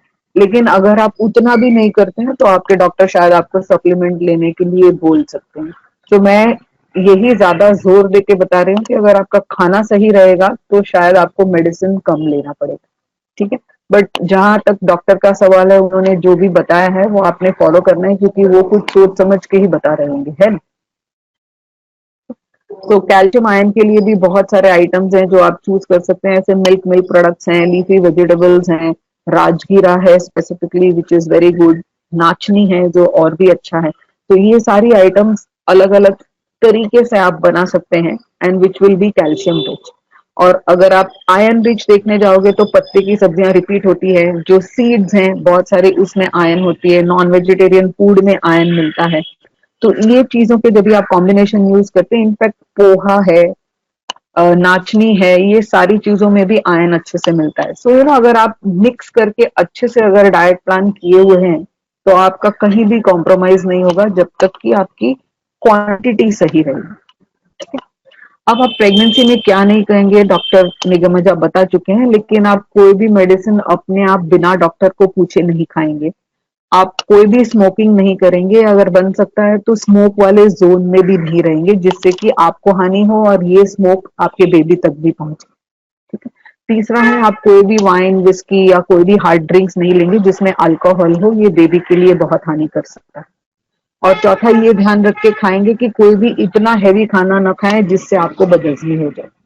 ठीक है। नहीं तो ये सारे के वजह से फिर मेडिसिन के इस्तेमाल करना पड़ता है जो आपको शायद नहीं लेनी है, और वो वाली मेडिसिन कहीं आपको लेनी ना पड़ जाए। या नॉर्मल प्रेगनेंसी में आप देखेंगे तो ये नौशिया और वॉमिटिंग, कॉन्स्टिपेशन, थोड़ा जलन होना, किसी को नींद नहीं आना, किसी को स्वेलिंग होना, किसी को चक्कर आना, ये सारे बहुत कॉमन सिम्टम्स हैं। और अगर इनमें से कुछ भी हो रहा है या इनमें से कोई कॉम्बिनेशन चीजें हो रही हैं, मतलब ये जरूर समझिए कि ये प्रेगनेंसी की निशानी है। ठीक है ना। तो इसमें घबराने वाली बात नहीं है, इसको सॉल्व करने के लिए हमारे पास आइडियाज हैं, तकनीक है। ठीक। तो नॉर्मली अगर फूड को हमको करेक्ट करना है तो जब भी प्रेगनेंसी शुरू होती है तभी कई लोगों को सुबह सुबह बहुत नौशिया होता है। अब ये नौशिया इसलिए होता है क्योंकि आपने देर शाम से लेके अगले दिन सुबह तक कुछ भी नहीं खाया होगा, आपका पेट खाली रहा होगा, उसमें बहुत सारा एसिड जम गया होगा जिसकी वजह से आपको नौशिया हो रहा है।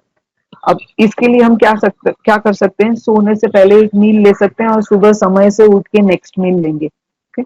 और फर्स्ट मील जो आप लेते हैं वो कुछ ड्राई सा लीजिए, यानी ज्यादा मसालेदार कुछ खाया तो जरूर वॉमिट होगा, बट अगर ड्राई कुछ खाया जैसे ड्राई टोस्ट है या बेसिक बिस्किट है, ऐसा भी कुछ खाया, उससे ये नौशिया थोड़ा कम हो जाएगा, उसके बाद आप नेचुरल फूड नॉर्मल ब्रेकफास्ट वगैरह ले पाएंगे। दूसरा चीज है, कई बार में ये नौशिया ऐसे लगता है मुझे हो रहा है, उल्टी कोई नहीं हो जाएगी, बट ऐसे फील होते रहता है क्योंकि वो हॉर्मोन्स की वजह ये चेंज आया है। तो वहां पर आपको नहीं कुछ मुंह में ऐसा चीज रखे जिससे कि वो नौशिया कम हो जाए।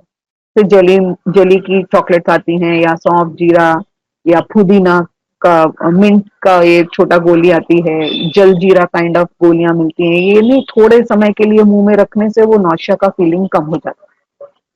लेकिन ये सबसे अहमियत ये चीज है कि ज्यादा भूखे रहने से आपका नौशिया बढ़ेगा। तो हर 2.5-3 घंटे पे स्मॉल पोर्शन ऑफ फूड जरूर खाइएगा, जिससे कि ये नौशिया जल्दी ही कंट्रोल में आ जाए। ठीक?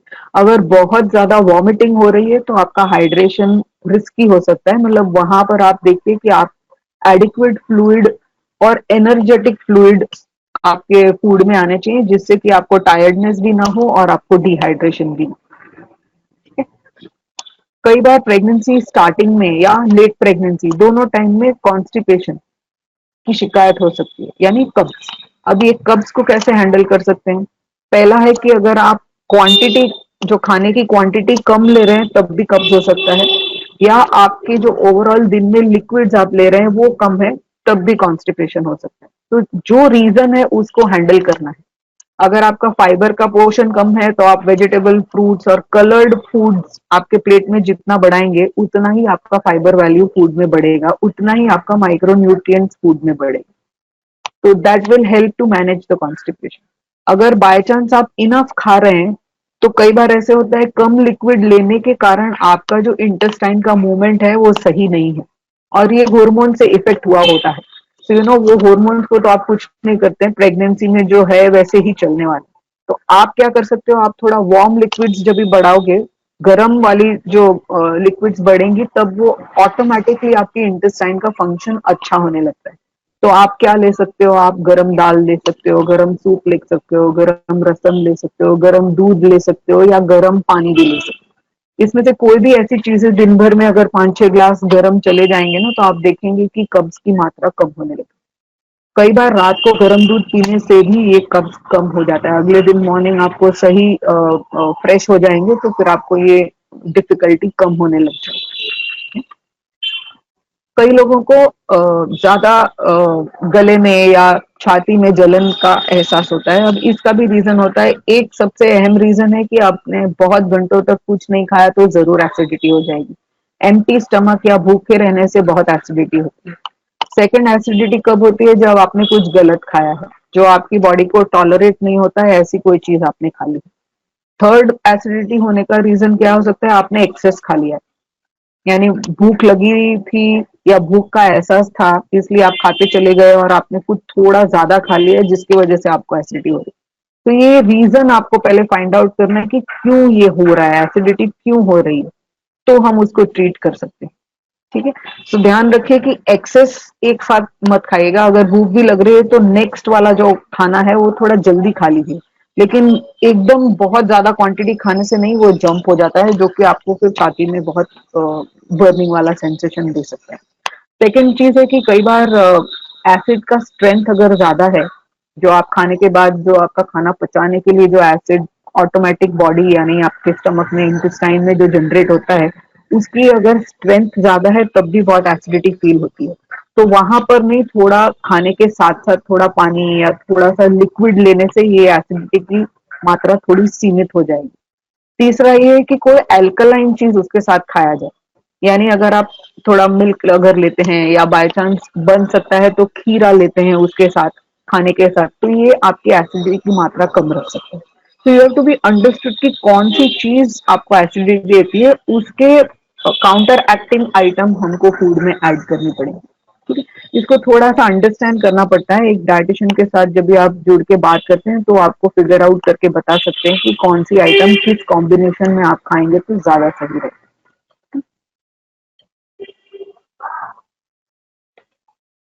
ओके, काफी प्रेग्नेंट लेडीज को ये भी पाया गया है कि उनको चक्कर भी आती है। अब ये दो रीजंस के लिए अगेन हो सकता है। एक तो अगर आपने बहुत झटके से कुछ किया हो, अगर एकदम झटके से खड़े होने गए या झटके से सोने गए या कुछ भी इस तरह झटके से आया, तभी कई बार वो सेंस ऑफ बैलेंस शिफ्ट हो जाता है, तब चक्कर आ सकता है। सेकेंड रीजन ये हो सकता है कि आइदर आपका फ्लूइड इनफ नहीं है, नहीं तो आपकी इलेक्ट्रोलाइट्स यानी आपकी सोडियम और पोटेशियम की मात्रा सही नहीं है। तो ये दोनों को करेक्ट करने के लिए पहले तो स्मूथ मूवमेंट्स होने चाहिए।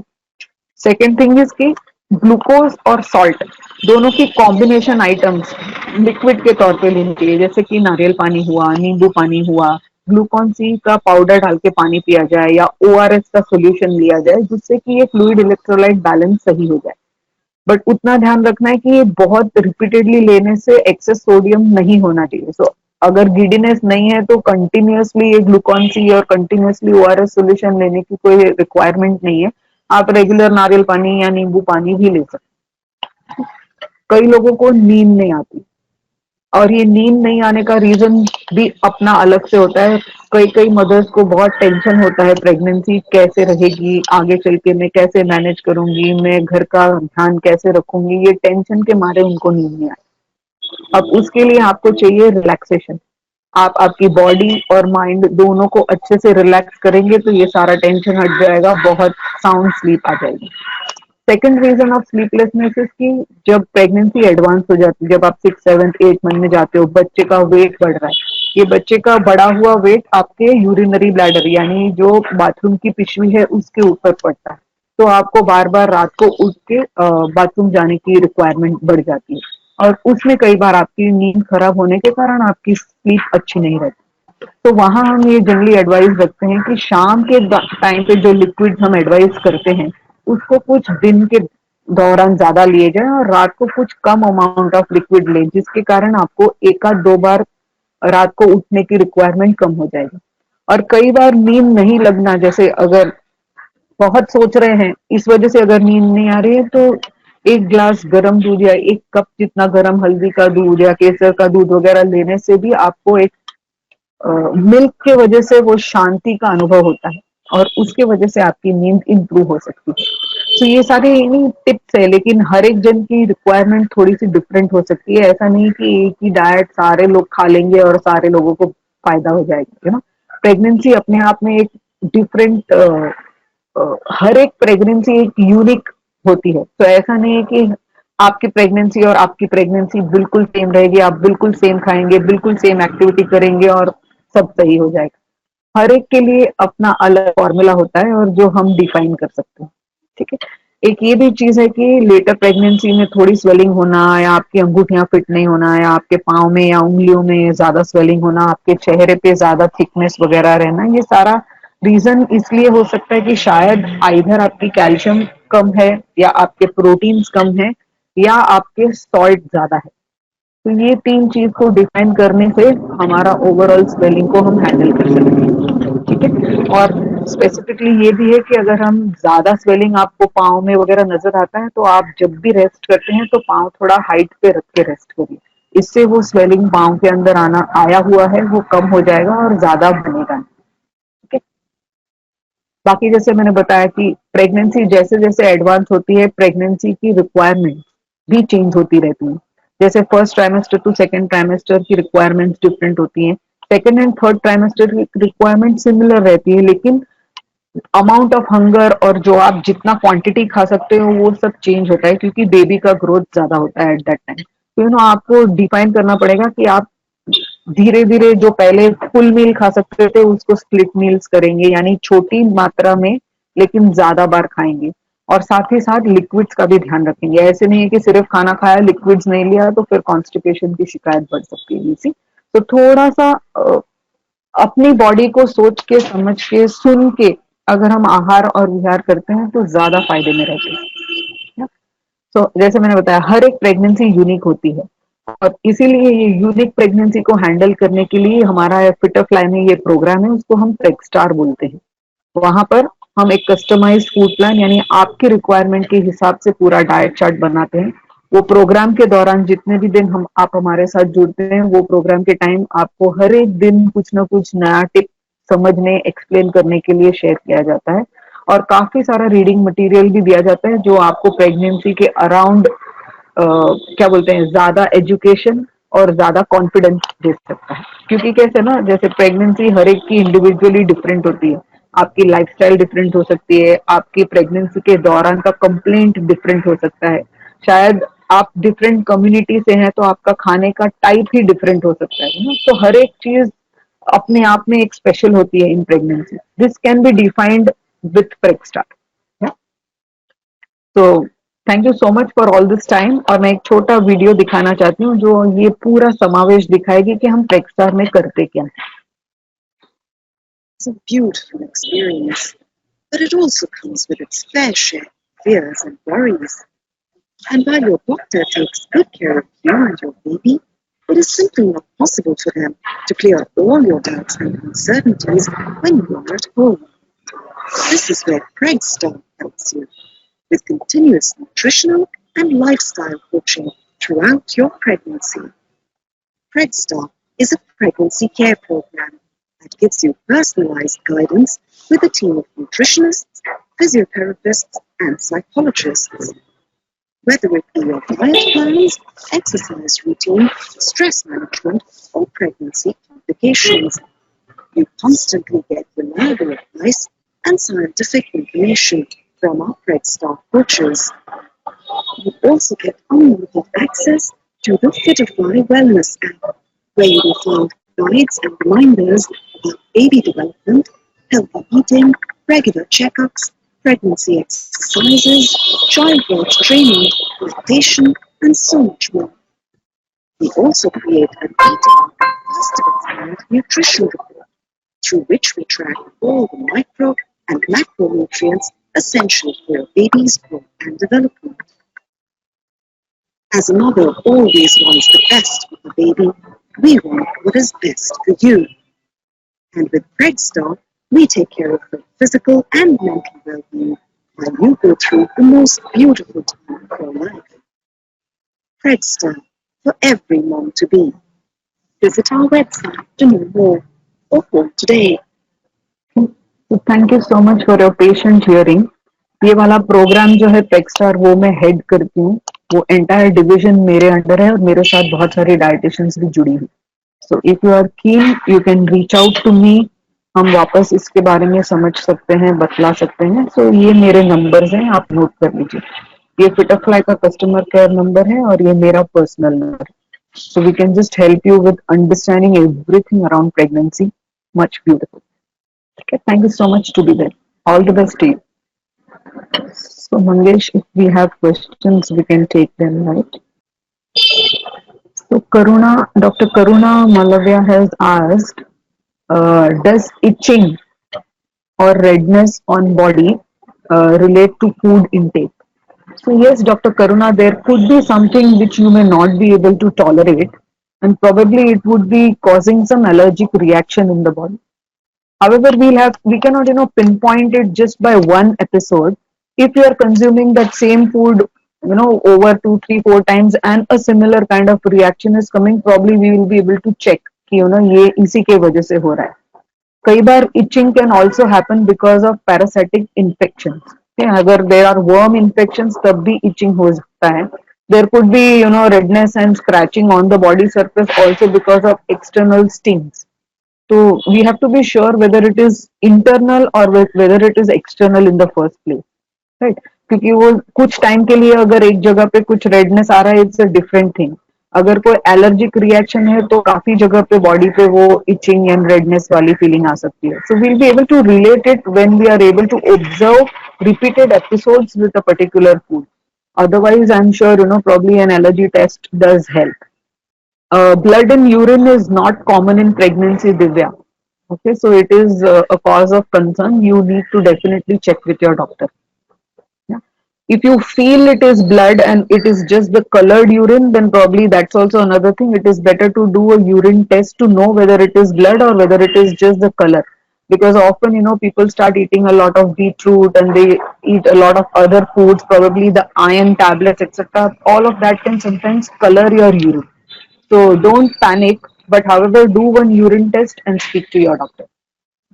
I see only these questions. Are there any more? There is a gift voucher for all the participants, which I am showing in a moment. So this is the gift voucher which will be given to all the participants via mail, and also the recording of the session will be shared to all the participants in a few days. Thanks to all the participants for patiently viewing today's session. Yeah, so I don't see any more questions and thank you all for being there. I'm sure हमने जो आज बात करी शायद आपको इसमें से कुछ ना कुछ जरूर सीखने को मिला होगा. आपके फैमिली के साथ प्लीज ये सारी डिटेल्स शेयर करिएगा. एंड अगर आपको डाइट प्लान वगैरह बनवाना है, अगर आपको प्रेगनेंसी प्रोग्राम ज्वाइन करना है तो प्लीज मेरे को पर्सनल नंबर पे भी आप कनेक्ट कर सकते हैं. We will be able to help you better. Yeah, so thanks so much to be there and all the best and have a lovely pregnancy journey ahead. Thank you. When is a parent born?